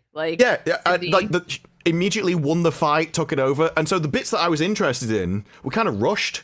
And there was loads of build-up for it, but not actually the actual interesting part. Arya stalks him at the end. It is literally he's standing there, and next thing she teleports out of midair next to him to get the kill. But Disparu, she already murdered someone. Well, yeah, but how did she become Arya Stark to teleport out of midair? Arya Stark. So one thing that got me with this that I feel was kind of left I mean, maybe it's because she, Millie, who, is Sydney Sweeney's character, was living in that room that he would lock, the wife in. She was like going crazy and doing things, right? Like he bugs out over you didn't keep dyeing your hair, you broke a plate, whatever, and you get in trouble for that. She was going absolutely insane, right? Like when Millie first comes in and it's like a week later from her interview, right? The house is completely trashed. It's like gross and dirty, right? And she starts bugging out. Like the wife's like, do we know is she schizophrenic? Blah blah. I know she's like playing up to the role, but it's like she's going so hard with all this stuff, and he doesn't like punish her for it. Is it because Millie's in the room? No, he is punishing her. But again, this is what the more you think about it, the worse it makes sense. It's really badly written. But a lot of the things are kind of hand waved off as, well, women like that, and so they'll let it go. Is the best description that I can come up with to why it's fine. So there's the whole scene where she's holding a piece of mirror, like a bloody piece of mirror. She's being punished in that moment. They don't always lock them in the room. He was doing it separately. The thing is, it was her that answered Sydney with a bloody piece of mirror, and anyone, I don't care how much you need the money, anyone would have left that house immediately. So you'll fight it. You want this girl to stay. You want her to be you. So the last thing you want to do is freak her out at that point by coming across like that. But apparently she was playing up in order to make the husband not want to be with her. Like she wanted to make herself as much trouble as possible. So he took the fresh fruit that would hopefully be less. I don't know whether that really works with his whole, I'm going to turn you into the perfect person. Because like, why would he want to start again from scratch? But yeah, but again, like you said, this is but he likes being the knight. That's why he likes to be the the savior. She's grooming her to be the next person. So which it seems like he did it kind of fast too, right? Because like you think about it, with it's Sydney. I mean, that's why I think the casting. Like the not like hooking up with her, that makes total sense. But the punishing part, because he didn't do it with Amanda Seyfried's character until after they were married and she kind of couldn't run away. Sydney could just, like, once he lets her out, like, she's out. You know what I mean? Like, a none of that made sense. Especially because of how hardcore he was with her. I mean, all of it's bad, but like you think of I keep forgetting Nina, I think, right? It was Amanda Seyfried's character, the whole pulling the hair out, like the little pieces of hair out thing. That's brutal, but the cutting your stomach is way 21 more brutal. times. So it's like that seemed pretty intense. Why would you want your girlfriend to do that? That's like keying your own car. It doesn't make any sense at all. Yeah, that's what I'm saying. So that was a bit like, okay, insane. But I think I guess it might have been linked to the severity of what had happened. He was so into those plates for some gosh darn reason. Yeah. That's what they, but that's kind of what, like, my issues with the movie and stuff. It's like, yeah, you told me these plates were important, but it's a plate.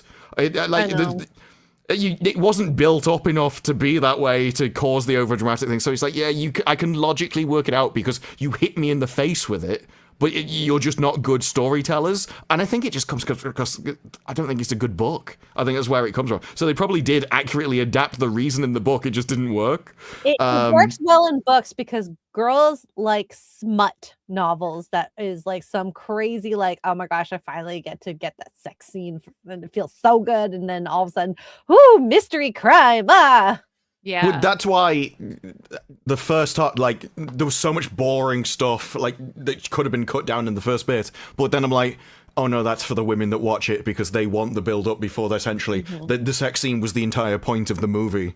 I guarantee you in the next ones, because she could just kill the guy. Oh no, she's going to shag him first. That's going to be the movie. But even this, I was expecting just more to it to actually make sense. And it's only when you realize it's for the female audience who they're not interested in how it works. They're interested in the emotion of it, the social aspects of it. So the whole mechanics of the storytelling is irrelevant. And it's why it works in books, because you put yourself in that situation. And so you fill in the blanks automatically. Whereas in a movie, the blank should be everything should be explained. Like, she could have run away with the kid at any time. He let her out the house. She could have just left.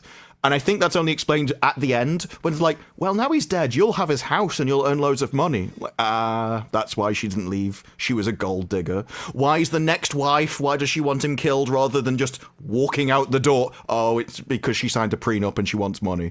It is very All's Fairy in this kind of thing.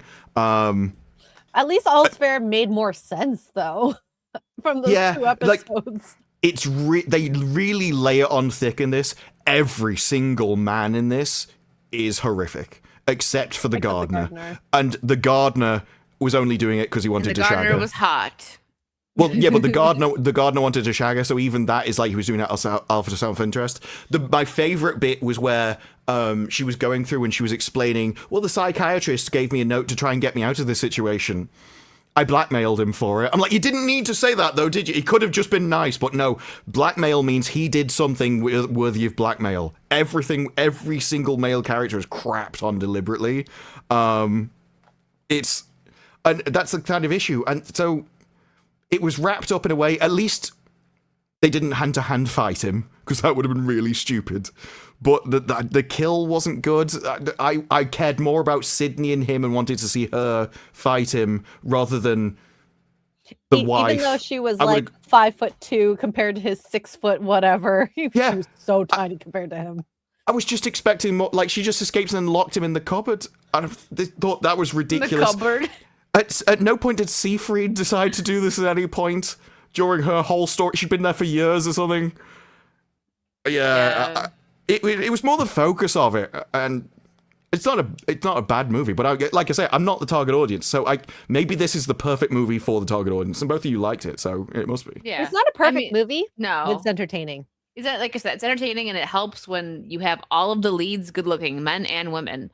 So that was a plus for it. It's the ending that bothered me. Like there was definitely feminist things thrown in there besides the movie, like with the entire movie ending is feminist from start to like everything. Like it's built for that. Yeah. But I guess you know what? Having feminism in a movie for women is not the worst thing. Yeah, no. Well, it is. It's like evil. The worst thing. Women are the worst people to subject feminism to because they believe it. Yes, but it's like saying a bad movie is good in this time period because we're so used to slop. That's what I'm comparing it to. Oh yeah, it's not a badly constructed movie or anything like that. It's and like I say, even this, I like the idea of the story, and just I think it was poorly told. But again, the things that I would point out as weaknesses, I don't think the audience cares about because I don't care about the social interaction of her getting humiliated at a dance club. But apparently that was a major thing. I think this could have been, if they would have removed like the feminism from it completely, like still keep the hot leads, totally fine, and just like stuck to more of just like the thriller aspect. I think this could have been way better. But I don't know how the things like why did the gardener not tell her what was going on? There's no reason because it came across like this guy was a lawyer. He had fingers in every pie. Maybe he controlled the city. No, he's just a bloke. Well, they explained it, but he still could have just like why is he so loyal? I know, why was he like so loyal to Nina, right? It's because you'd seen her and you don't know what's going on. You think it's because she's crazy. Like when he looks like he wants to tell her, and then Nina's like in the window staring at him, and he just like doesn't say anything and walks away. But also like that weird scene with him just like staring at her and when she drops the plate. I was like, what are you doing, bro? Like that's creepy. She's not gonna trust you. If anything, don't be creepy and kind of gain her trust so you could eventually be like, listen, like once Nina was out, like then maybe warn her, right? But instead I'm just gonna stand in the doorway and stare at you. Like so I just did a quick brave AI question. How close is the book to the movie? And it's let's see, stuck pretty close to the book in structure and core narrative. However, the most significant deviation lies in the ending, which was expanded and intensified for cinematic impact. The conclusion, while satisfying for a novel, was deemed insufficiently dramatic for a film. And I thought it was rushed and awful in this. So imagine how boring the book must be. I think it's different in like word format because you could read it at your leisure, right? Yeah. I thought about I was interested, but I'm not into I guess like smut type novels, so I guess that's what this probably is. Like why okay, so she the stories of the next ones are she goes round as a housemaid to other beaten wives and presumably kills the husbands. It's like, yeah, well, why don't you could just kill them. You don't have to become their housemaid and presumably shag them as well. Yeah, good point. You need a pop-up book. That's what you need. Yeah. I don't know. But yeah, I mean, hey, they're going to make money off of this. Good for Sydney, I guess. They're probably, if there's 3 books, then there's probably going to be 3 movies. I mean, okay, maybe even more. Where my apprehension comes in. I don't like a second movie because every second movie has sucked. Well, especially because like with this, like we already know what like the twist was. Like what else are they gonna do? It's just gonna be her going off and killing a bunch of husbands that like are nice. You gotta nice read the book to their wives. Yeah, yeah, and often because it comes from a book though, you do get a lot of practice writing the first one, so the second one might be better because like they're more practiced as a writer. I don't think this story comes across as. I can't imagine it being a very good book from this movie. The explanations and stuff seem more based around like general vibes. It's like, well, I think this would happen, but it's not really thought through or planned. So maybe in the second books it gets a bit more detailed in that regard. Because that happened with Milking Farm. Apparently that was apparently a huge smut thing at first, and then they actually toned that down in the second one. Like, no, maybe we need some content for these books. Yeah, fair point. I like Aliens 2 more than Alien. But the issue with movies is all the characters and stuff are created for a specific purpose in the first one, and then the second they don't know what to do because you probably closed out the arc and stuff. I think books are a little bit different. Yeah, well, we're not saying that every sequel is bad. We're just talking about certain books like this and stuff. Like, you know, it's a thriller twist thing. Usually, they don't do so well because but Disbrew's right. Maybe it'll be better because they have more time. Listen, you guys are saying the exception to the rule, but how many other movies is the second movie not as good as the first? Yeah, you know, I'll add to an exception. When you For think me about personally, books, I like Scary Movie 2 even more than the first one, but that's a comedy thing, right? Like that's a parody franchise. I thought the second one was a little bit more funny. Yeah, I will agree. Disbrew probably books is correct, but I'm just apprehensive about because I'm not sure how much the twist would play a part in the book. I don't think it would be as big a thing. I think the twist in this was deemed to be big because it was great to put in a trailer. Mm-hmm. And so that gave you a reason to go and get people into the cinema.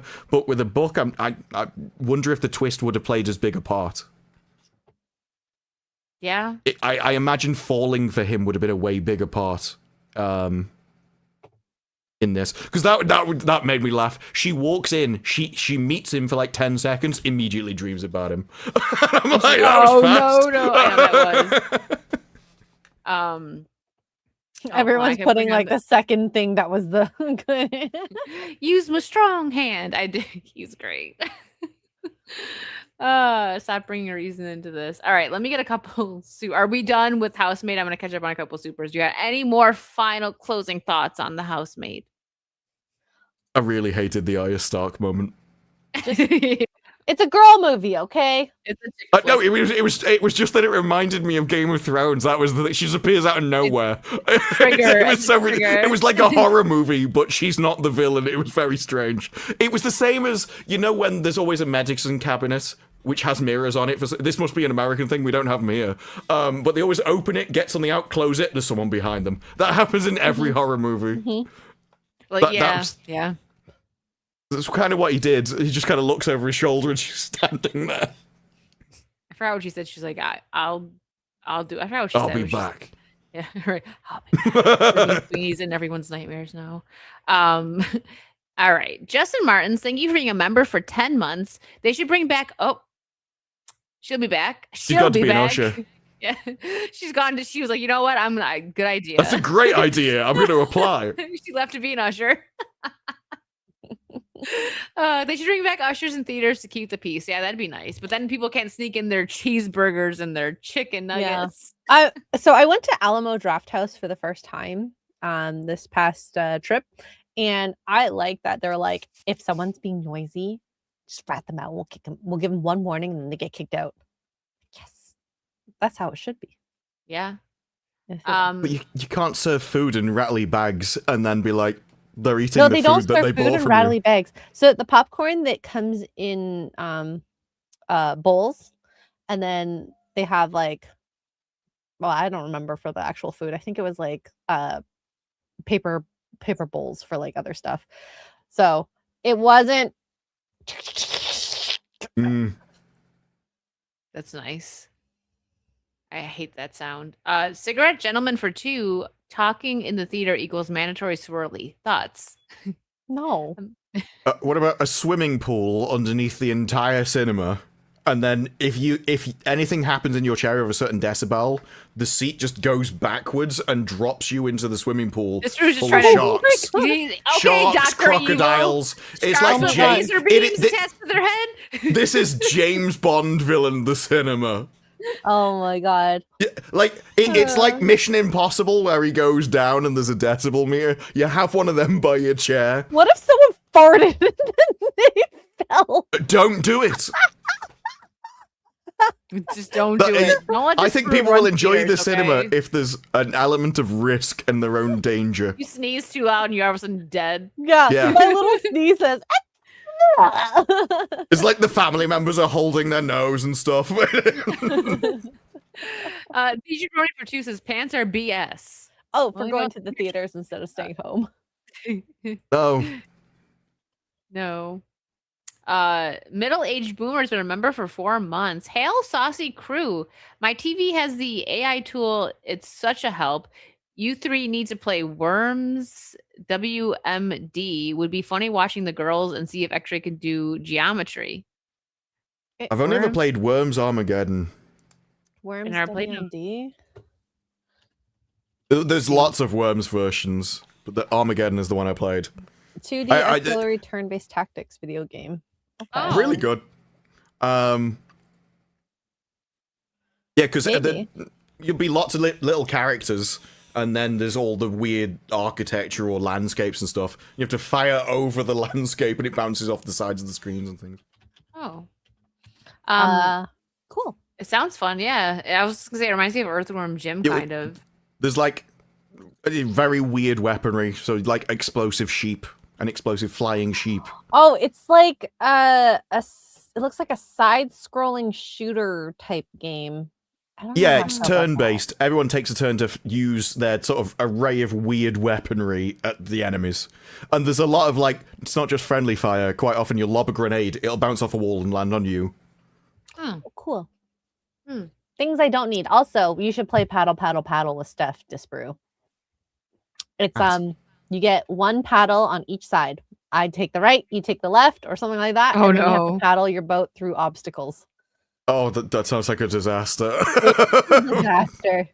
Exactly why you need to play it. I think you would take the role of telling Steph, stop! What? And I could hear her like squeal, like, "Ah!"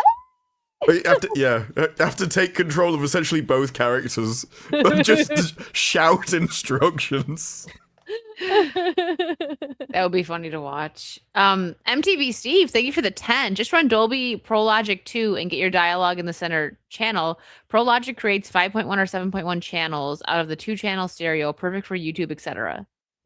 I have no idea. One of the that issues, is. though, is the mix puts music just far louder than the audio. So even if you separate the audio to becoming just out of one speaker, you'll still getting drowned out by all the music from the other channels and stuff. And it is a case of, even if this software solves the problem, I don't think it should need to. Like, you have a professional mixer that should have done this ages ago. Like, they used to be able to do it, but Yeah, you're Hollywood's not wrong. forgotten a lot of old talents. And it's just because they're hiring worse people. Yeah. You're not Whoever wrong. mixed Tenant should not work in Hollywood, I tell you. That is an awful mix.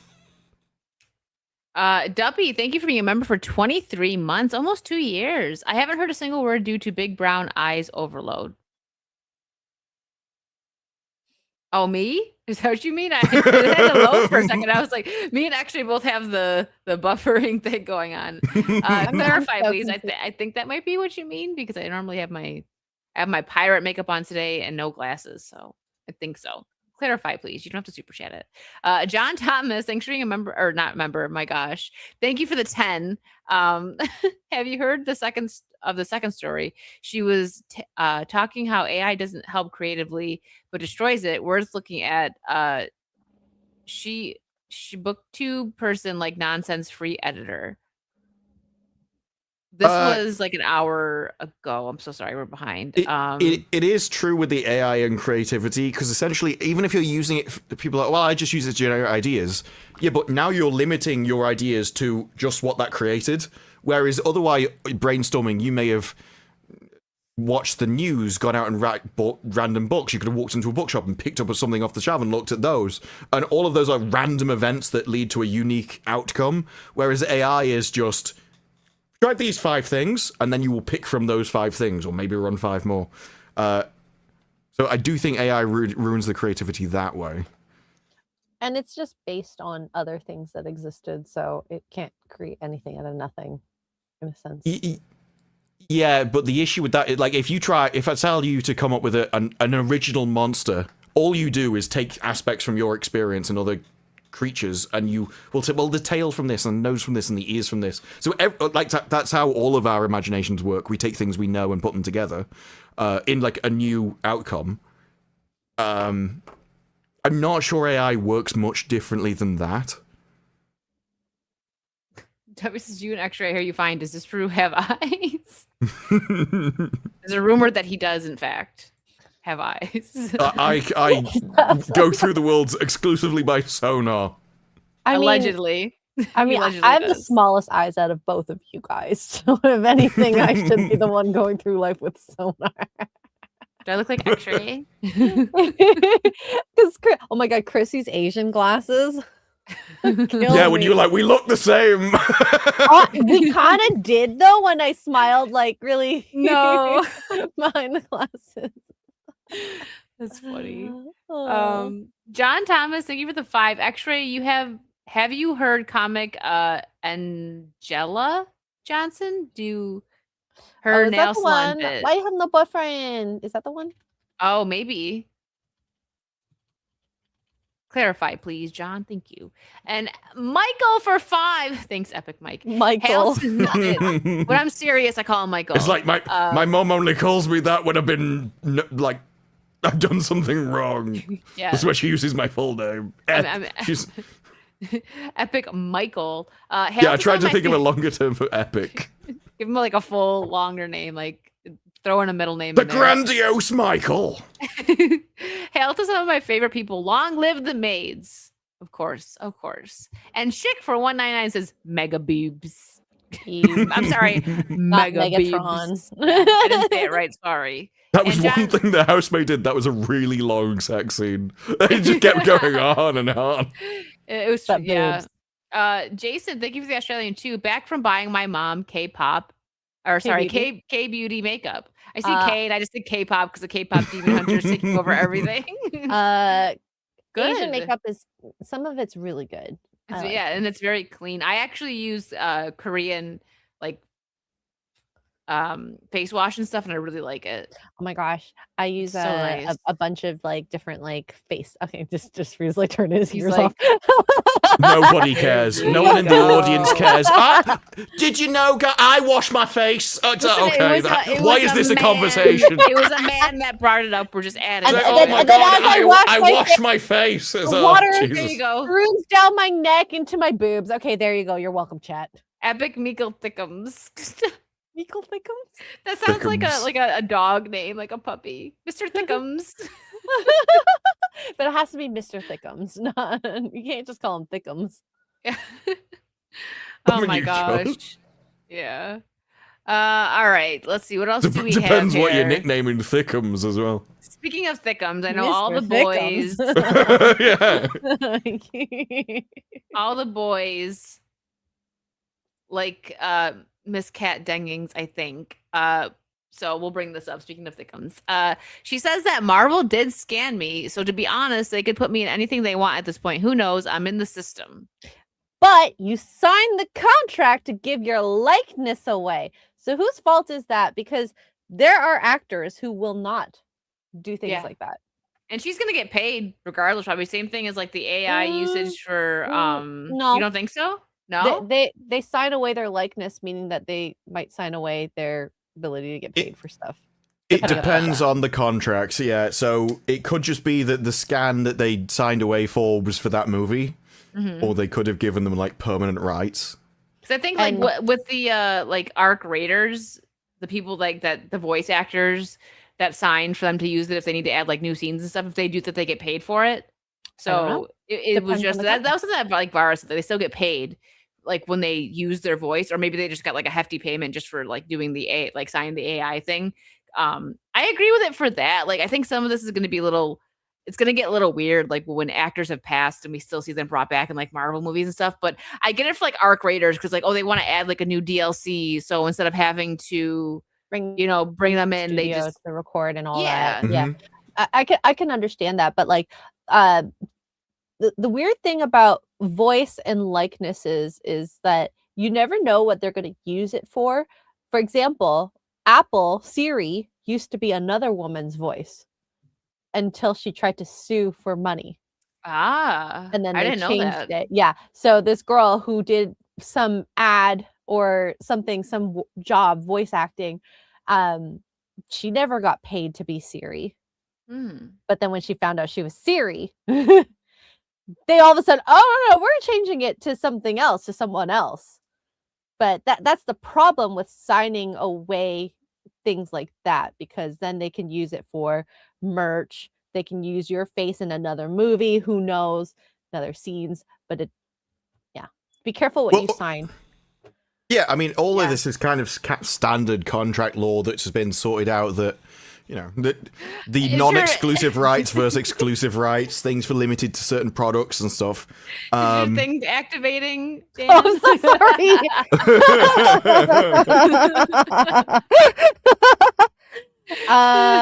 Okay, because I do know, is it The Rock? He doesn't sign his likeness away usually. Smart. I mean, when you're making a lot of money, because you sign it away, right?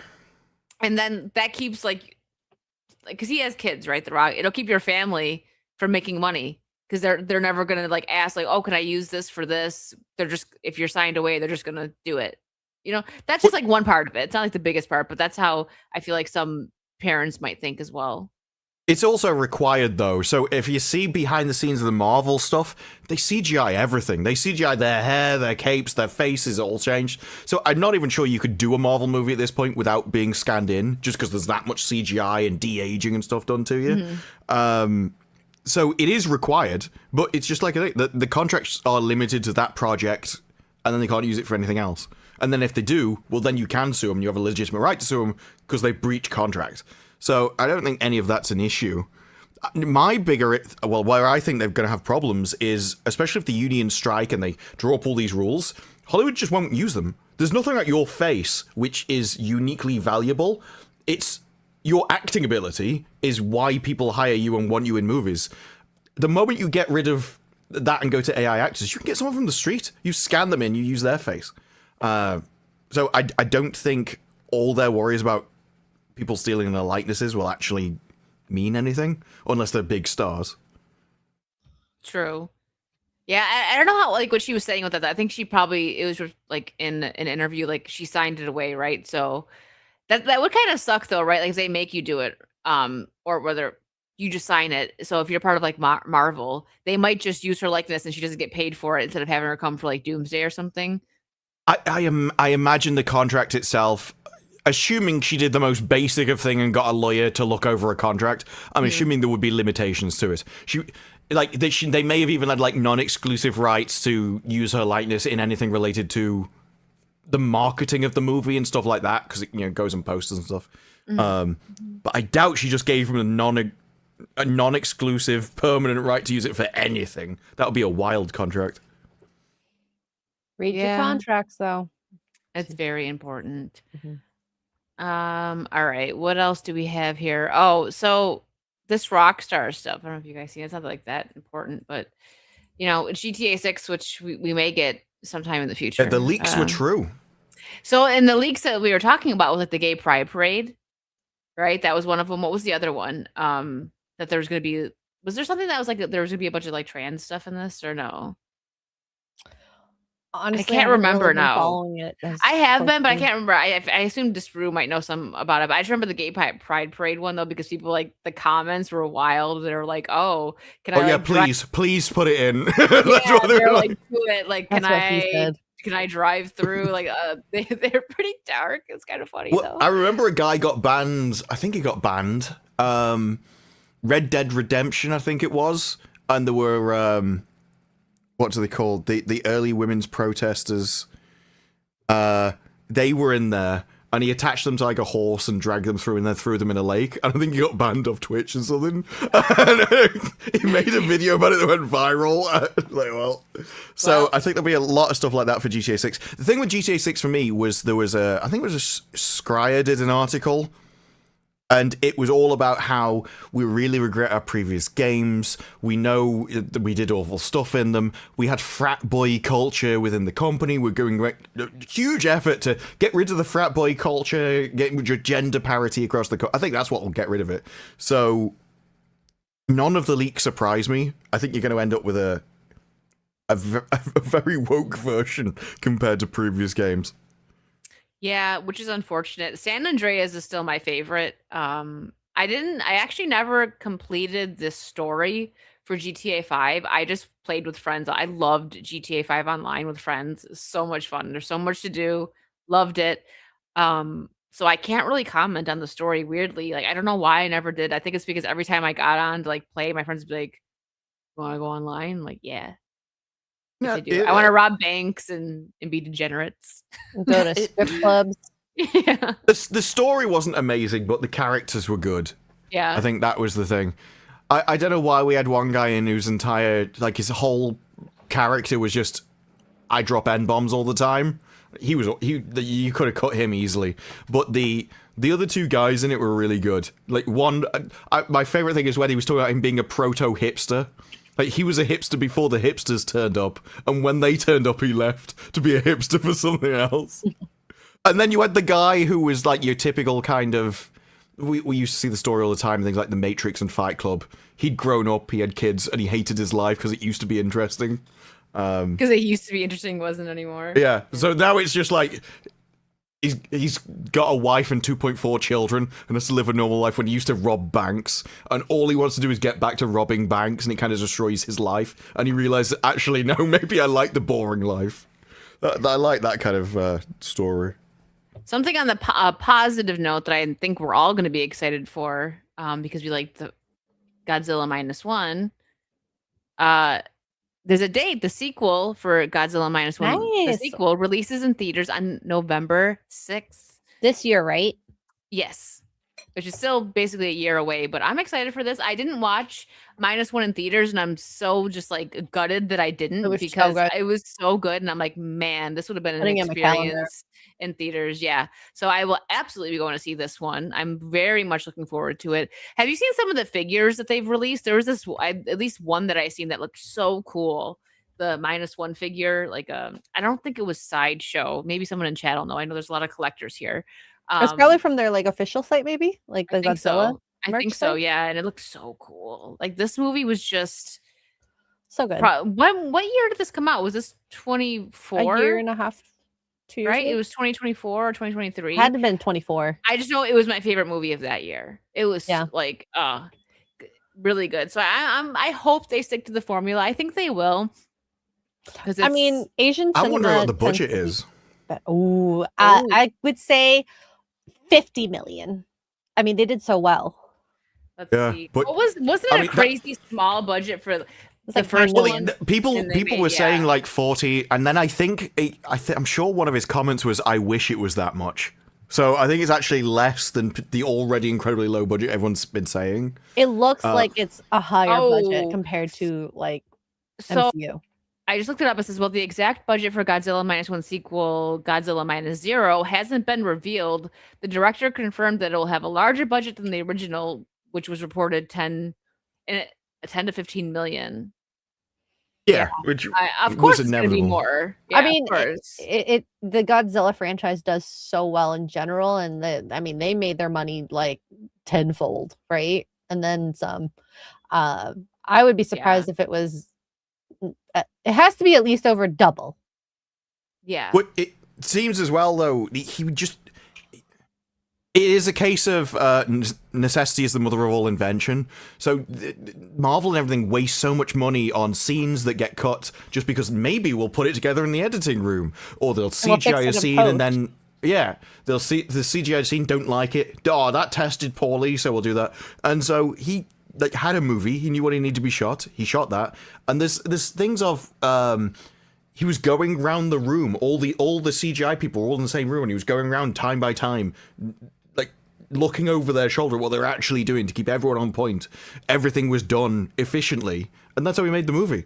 And I do wonder whether it's just a case that Hollywood wastes so much money because they assume they can make it. On, what is it, intimacy coordinators? How? Oh yeah, they've ruined so much stuff. So much of the BS, like especially during COVID too. Oh, like those people who made sure people were staying far apart, blah, blah, blah. Like budgets would be cut in half, I bet, if they written a script from the very beginning.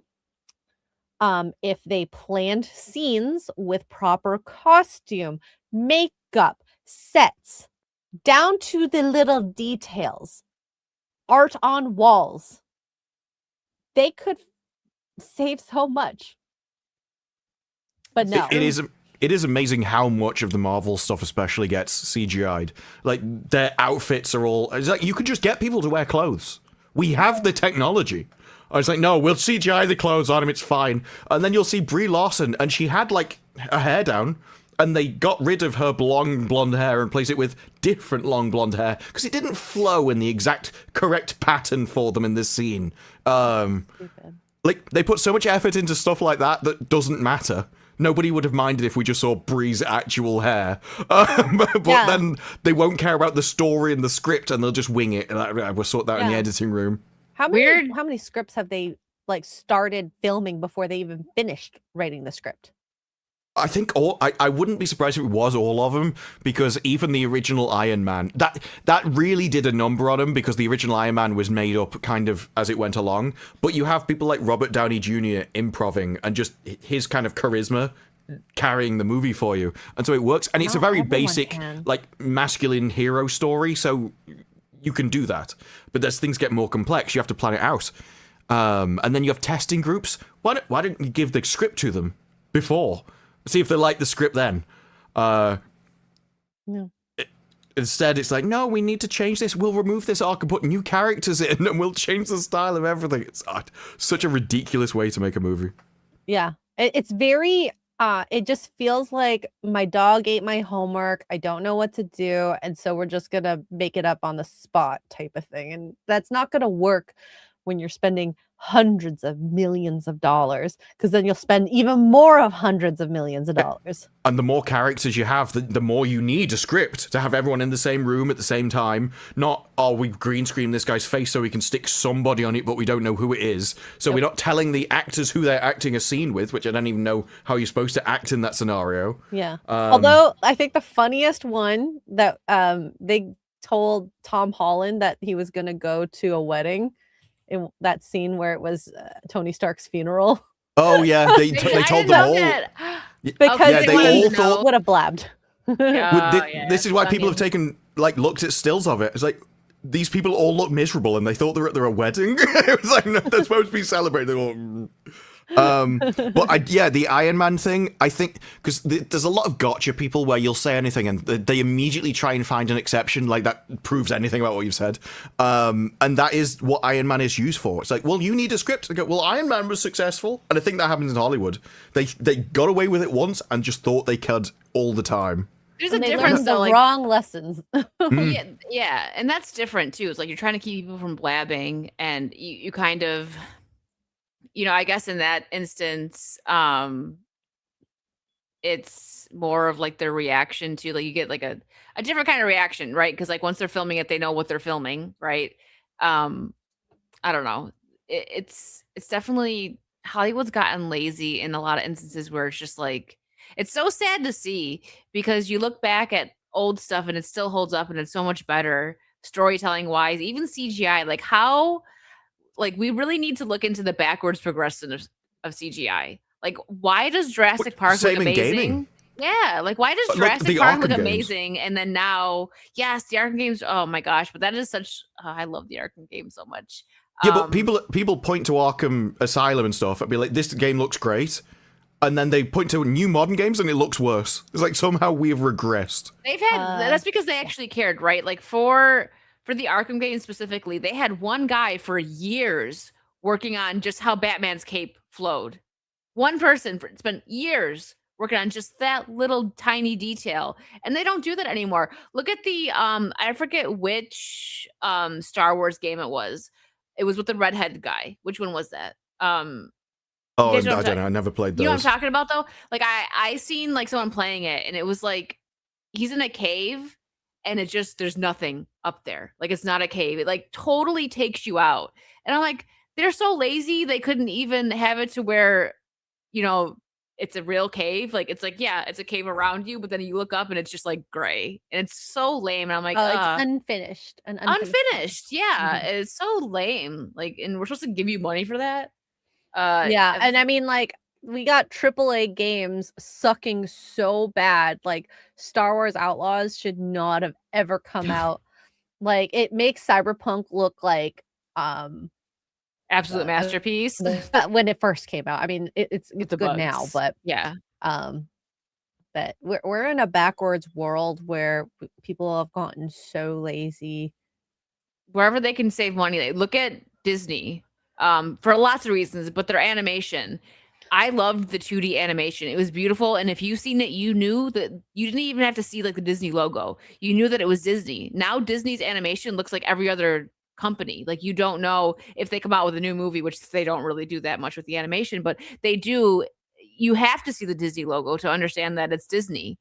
They don't stand out anymore. And it's like, why don't you want to stand out? Oh, because you want to save a little bit of money. Like it's just, it's so lame. And it's heartbreaking.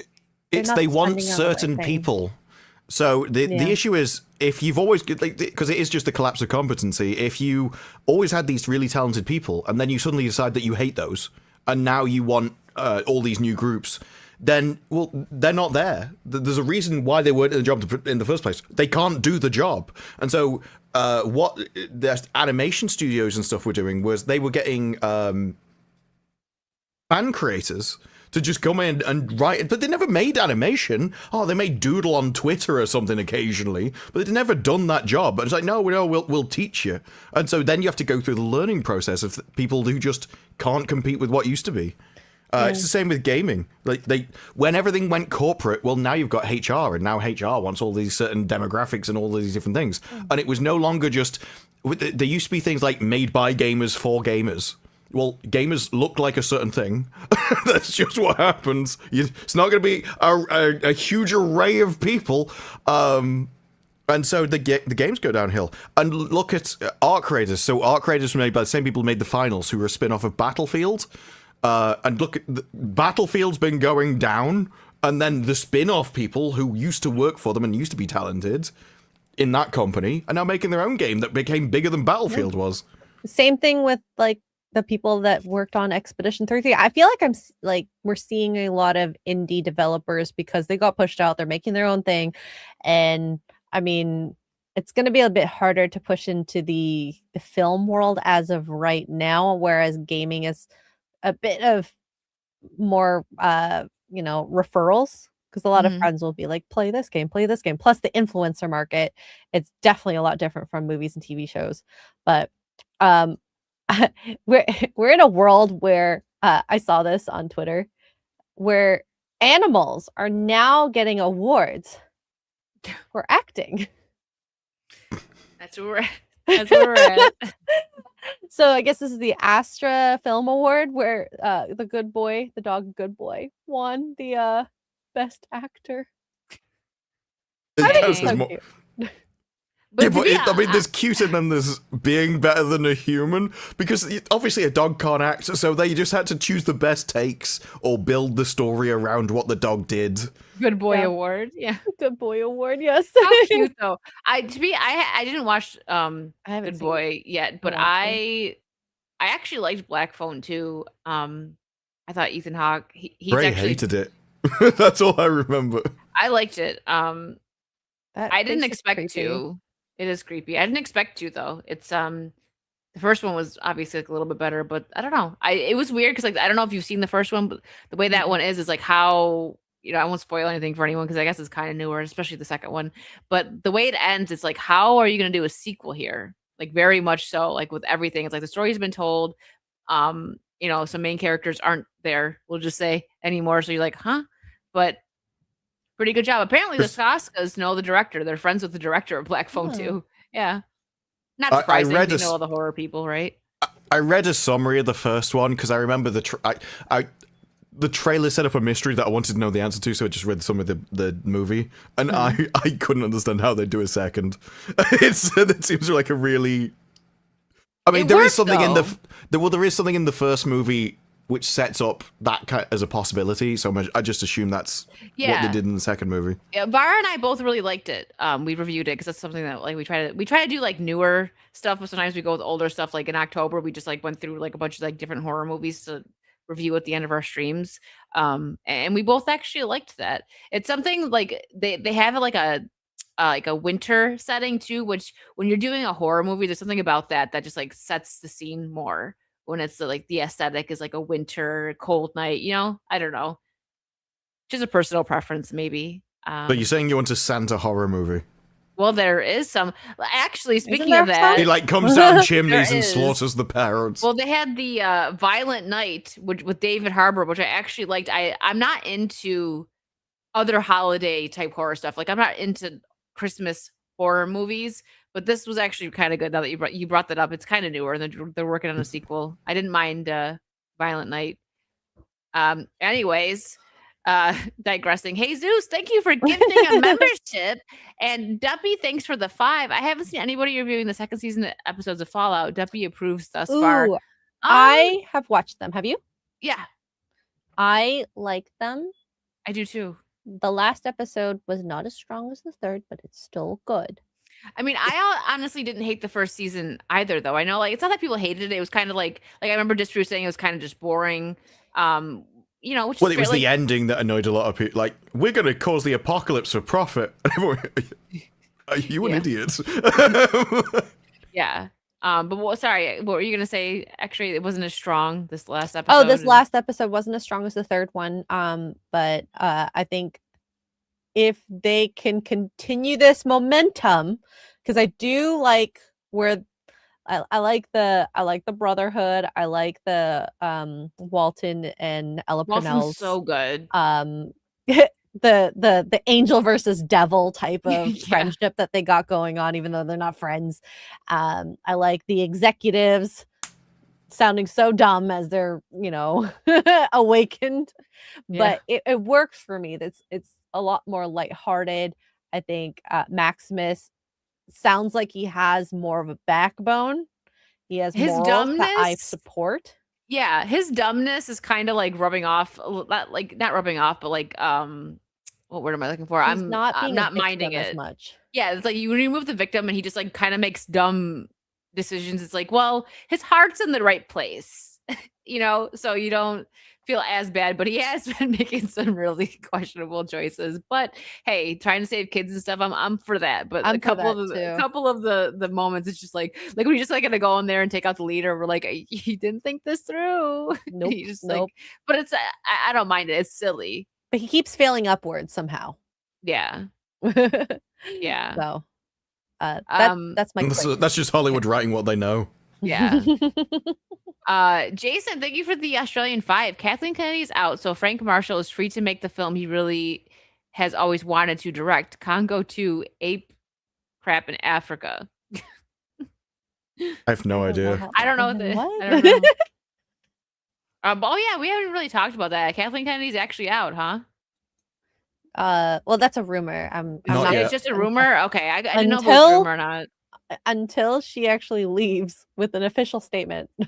I know it's been for the last I was just gonna say that it's like, is she out? Is she out? No.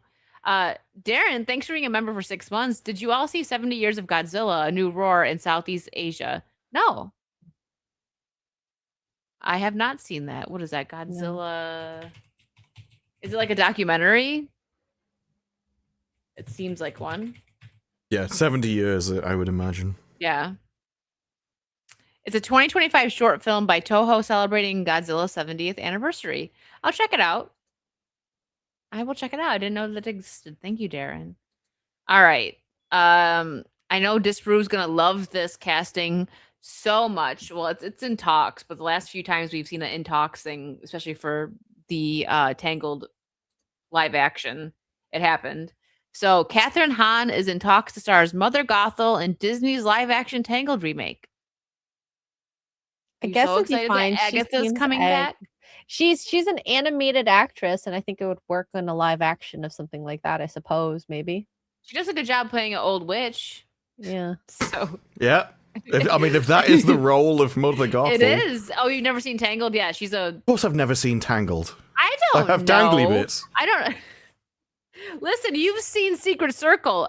Anything is up for grabs, okay? Like, I don't know what you've seen. That is entirely different than Tangled. Yeah, I mean, okay, fair.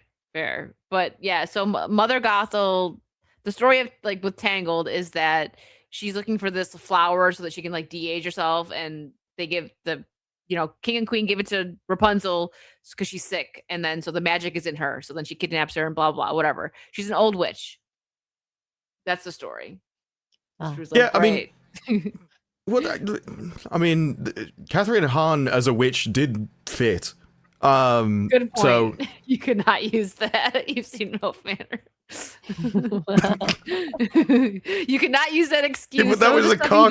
That was a car crash television. It wasn't for kids. That was basically what these are. Disparu was not a Disney princess, okay? Yet. Yeah, yes, now. There was a period of time where they may have cast me at one point. In fact, out of the three of us, there was a period of time where Disney was more likely to cast me as a Disney princess. Imagine if we'd continued down that timeline. What world we could have lived in. He can dream. Some of the Disney stuff that, I don't know, like the men dressing up as princesses. It's weird. I mean, they do in Disneyland. Yeah, that's weird. I can confirm. I've seen some weird stuff in person over there. I'm just like, ugh. It's probably even worse at Disneyland. Yeah. I mean, it's probably worse at Disneyland because it's California, but it's always like, I feel like I see a lot of like chunky men that dress like that, and I'm like, yuck, I don't need to see your belly button. Okay, put it away. At least shave your face. Don't have facial hair, for example. Starfleet Academy. On the red carpet, first thing I see is a guy, full beard, in a dress. That's how they open the stream. They would say, "Oh, we'll have this guy on first. That'll be the great advertisement." Like, drag queens at least try. Okay, they will push up their non-boobies to make them look like boobs, and tighten up and tie that, male organ back so that they look like a woman. At least try. And they did such a convincing job with makeup. All women try and imitate it now for some reason. It's very strange. I don't know why. For some reason. It just happens. So I actually didn't see this. Disparu put this in our the group chat, and I just actually read it for the first time. So apparently Grace Randolph walked out of was it Primate? Yeah, she I don't know. There was another. Is that the new horror movie? I think so. Yeah, she says. Yeah, she walked out of Primate. So just by seeing her review, it's like, why put a review? Because she says, "Oh yeah, I walked out 2/3 of the movie. I just couldn't take it anymore, especially because the movie has so many missed opportunities." How do you know? Do your job and watch the whole movie. Yeah, and that's what people have been saying. And she has been doing like a victory lap. She sees this as a win for some reason that people are mad at her. I could see, like, okay, you got to do your job, yes, but like saying that you walked out 2/3 into the movie and that there's so many missed opportunities. How do you know if you didn't finish the movie? You are entirely a missed opportunity in this post. Yeah, it's your job. But I cut Disparu off. Go ahead. Sorry. Go on your Disparu rant. I'm not sure what you cut me off from. But it is I do think. I don't think it's unreasonable to go, I was 2/3 of this movie, I hated it, it's such a terrible movie. But I don't know, obviously you can't do an actual full review. You can't comment about the story or anything because you didn't see it. Yeah. I mean, but you can do generic comments of it was boring up till 2:30. It's exactly how I view people who don't even watch movies or TV shows and decide to do a review on it. You're like, but if you haven't seen it, how can you create an essay with points about how this movie is? No, you're just picking up little details from the trailer, from other people's reviews. It's not a proper review of the actual content. The thing is, devil's advocate, I've seen people make the same argument about video games. Well, you've not completed it, therefore how can you give it a review? It's like, no, I think if I've played a video game for 5 hours, if it's not fun by 5 hours, I think that's reasonable to go, this game's crap. So I don't think you always need to complete... A movie is like 90 minutes. How much time would she have saved? 20 at maximum? Being a third of the way through? I doubt it's a really long 3-hour movie. No. She may have saved half an hour of her time. She couldn't sit there. But I think the best thing about this is actually her reaction on the other tweet. Because she's bragging.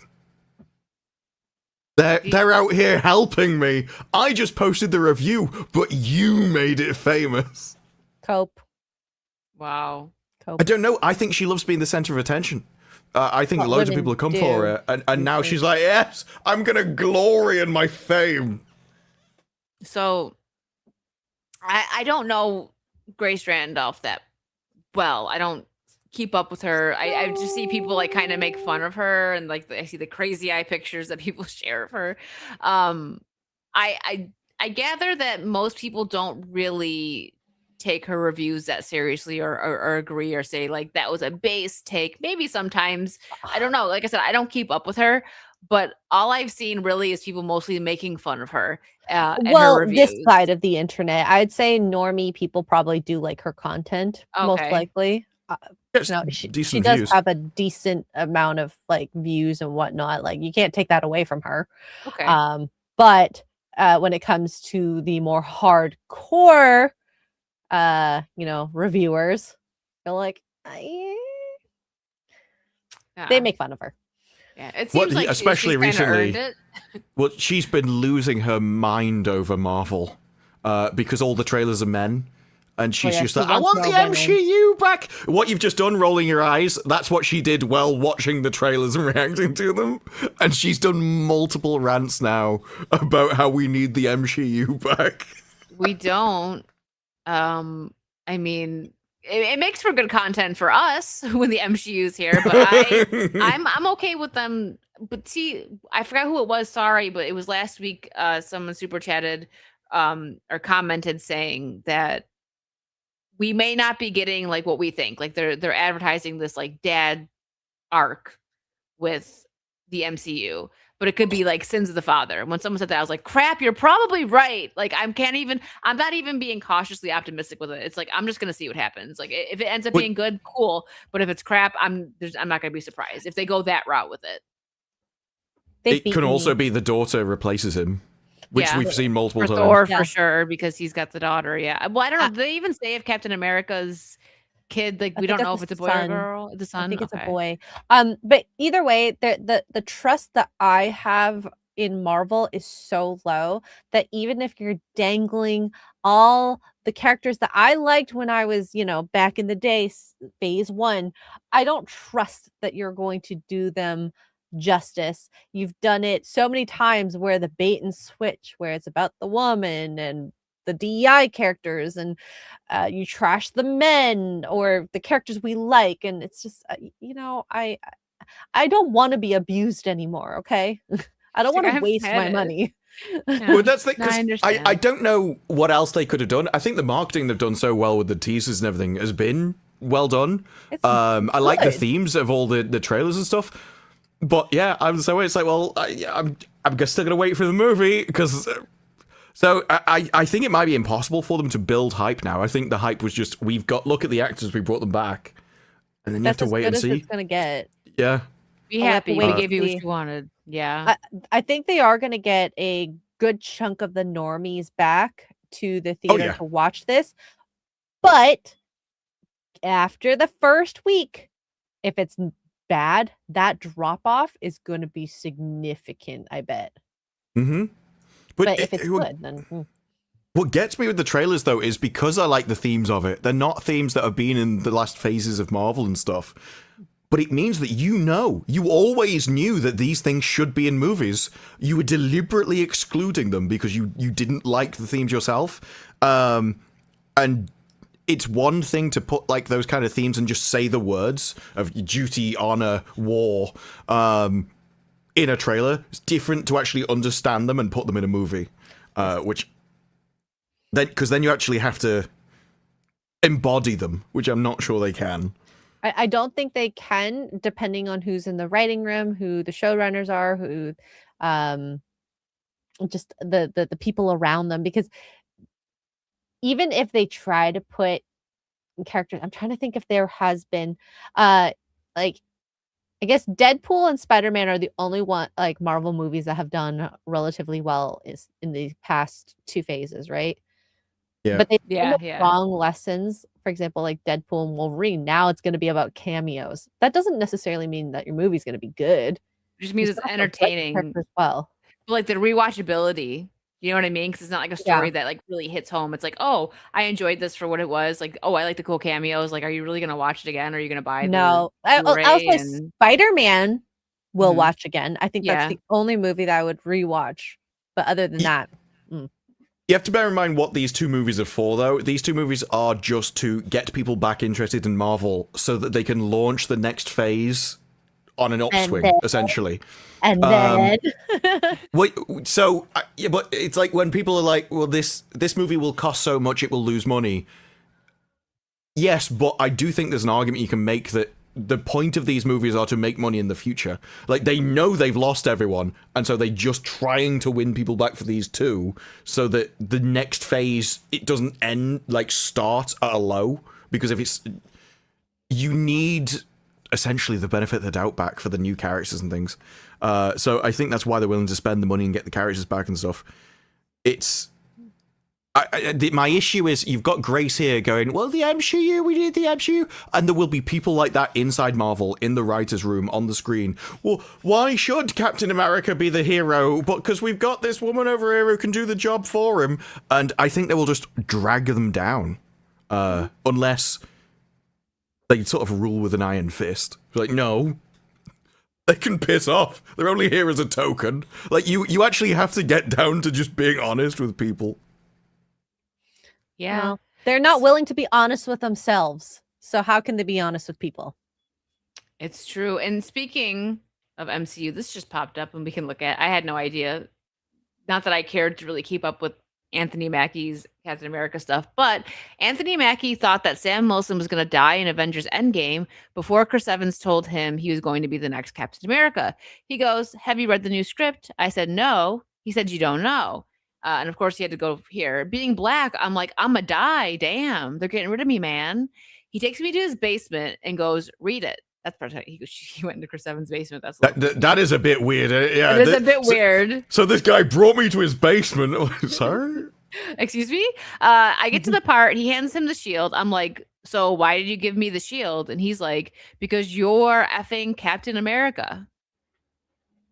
Yeah. Wait, so he got to the part and he read it and he still didn't realize, despite reading the script. Definitely deserved. Anthony Mackie totally deserves to be Captain America. He doesn't even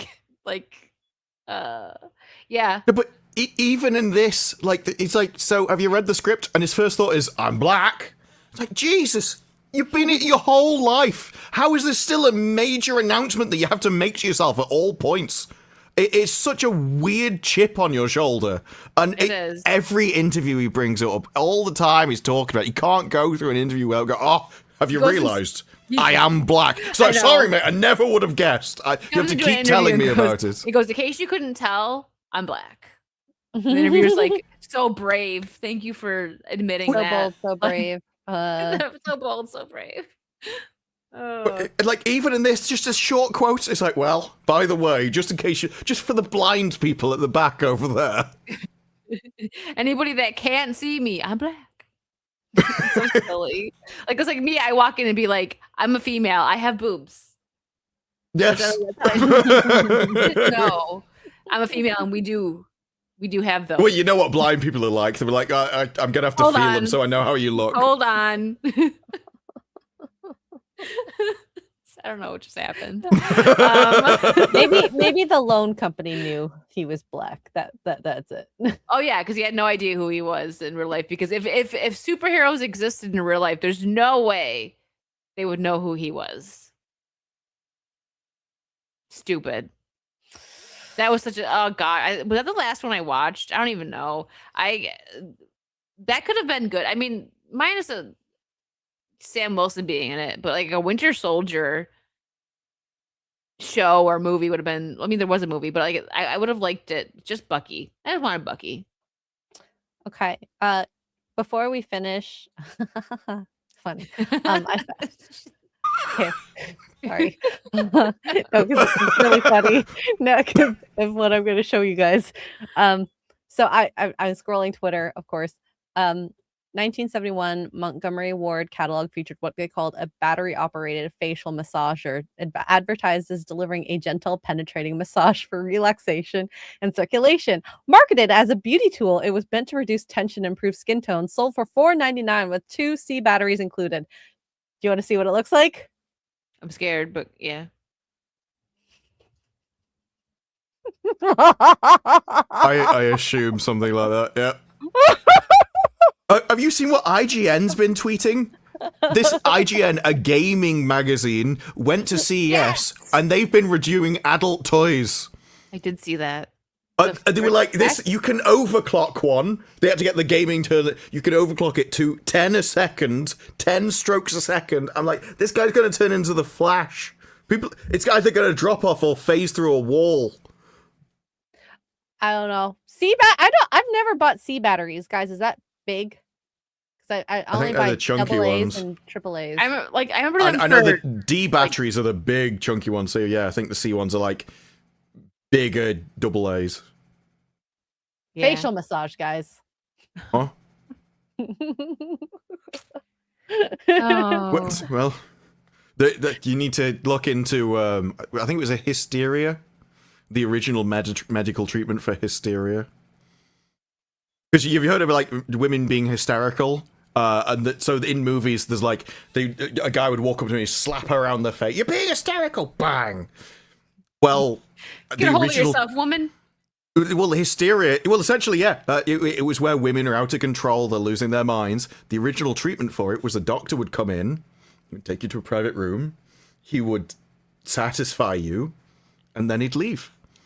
And that was a medical treatment for hysteria. What? You can understand why there are loads of these hysterical women now. They're like, well, I need that doctor again. Oh my god. Have them look like some hot dude and be like, everything's lining up. Does my Medicare cover this?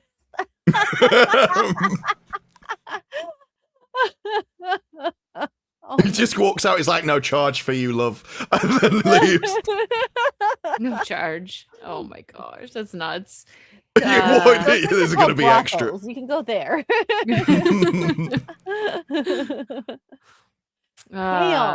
Learning so many things here on Saucy. Oh, yes. The more you learn about old medicine, the weirder it gets. Yeah, think back in the pirate days when they used. What was it? Clarkson. I think it was Pride and Prejudice. Clarkson read Pride and Prejudice, and he found out the term they used for that over there was having a crisis. And so for the rest of Top Gear, he was always like, "I've just had a crisis." I've just had a crisis. It's so dramatic. Jacob, thank you for the 20. You read this one just for I feel. I was hungry, so I ran to Turkey. It sounds painful for him to say that. It is, because I had to use the American pronunciation. Over here we say Iran, not Iran. But I knew that's the only way it works. That's the only reason it was painful. Oh my gosh. Well, it's getting to that time, ladies and gentlemen. What do you both have going on this week? X-Ray, what are you doing tomorrow? Typical stuff. I'm doing my nails finally. Okay, they're gonna look less ratchet. I promise. Like I'm doing my nails, darling. Ratchet nails are just plain, how they're supposed cut. to do. They're literally so short, but it's fine. It's better to have them short while putting on a fake nail. But yeah, and I'm gonna crochet in the morning, and then Sunday Fun Day in the afternoon, and then Forbidden Frontier in the evening. And I'm still going to finish Dispatch and Silent Hill 2 remake at some point. And like I said, dry January except for Wednesdays and Saturdays, and maybe Tuesdays and Thursdays. So I'm working on it, guys. I'm working on it. About half. By the end of January, she might get it down. Yeah. But then it'll be February. Yeah, she's taking dry January and extending it through February, so it's the same amount of days. Yes, Just yes. gaps. And I mean, like Sunday, Monday, and Fridays being sober, it's pretty good. It's tough. Great. It's Yeah, a sacrifice. I'm not sure about Forbidden Frontier. I'm like 50% sure it's happening. It's only been canceled like 4 times in the past. Christopher Peak, thank you for your member 7 months. Have a great night, ladies. Thanks. Thank you. Disparu's like, yeah. And what about you, Disparu? What do you have coming it's out? 3 a.m. here. Yeah. It's actually morning, well into morning. Good morning to have a good morning, Disparu. What do you have coming out? What videos? Starfleet Academy reviews are out. I'm covering that, and then Starfleet Academy launches on the 15th. With so far, the critics absolutely love this comedic teenage YA version of Star Trek, which isn't Star Trek, because it's really, really camp. And we have Klingons that enjoy bird watching. Don't like violence. Interesting. They're healers, I heard. We have to just explore the side of them, Disparu. I imagine he probably does need medical attention sometimes. Yeah, agreed. So this week coming up, it's gonna be fun. My birthday's on Tuesday, so I'll be having a birthday gaming stream. I don't know what I'm playing yet. I might kind of like bounce around and do a bunch of different games, like on Switch 2. I did that last year. It was a lot of fun. And then Wednesday, Bar and Virtues on my channel this week, and birthday stuff will still be going on. We may even have a guest. I'm not sure. Yeah, my regular typical stuff this week, and then Saucy next week as usual. I'm going to send you guys, I don't know if I'm going to actually game tonight because I am feeling tired, but I will send you over. The crew is still going strong. They're playing Sea of Thieves, promoting the book.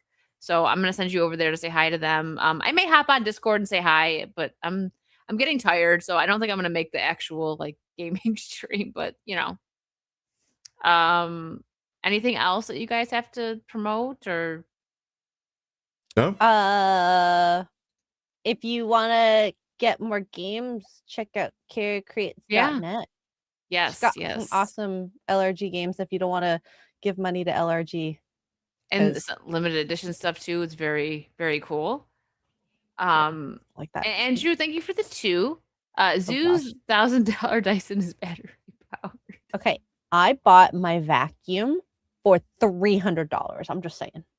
Oh, Dyson's good though. That's it's so deal good for no. So what I did, your life. It was on sale for $700, and then my headphones broke, but I had bought the warranty for it, so they just gave me like $500 for the headphones, and then I bought.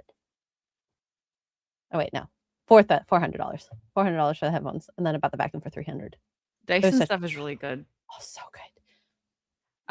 For some reason, we got back onto the topic of battery-powered socking. So no, it's blowing.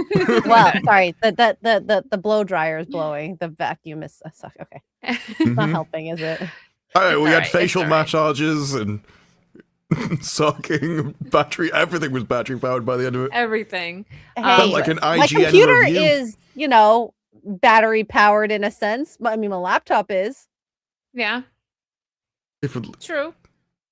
I mean, you gotta plug it in, but you can unplug it in the battery. You know what, guys? On that note, we are out. We will see you next week. Have a good night, good morning, good afternoon, whatever it is for you guys. All right, bye.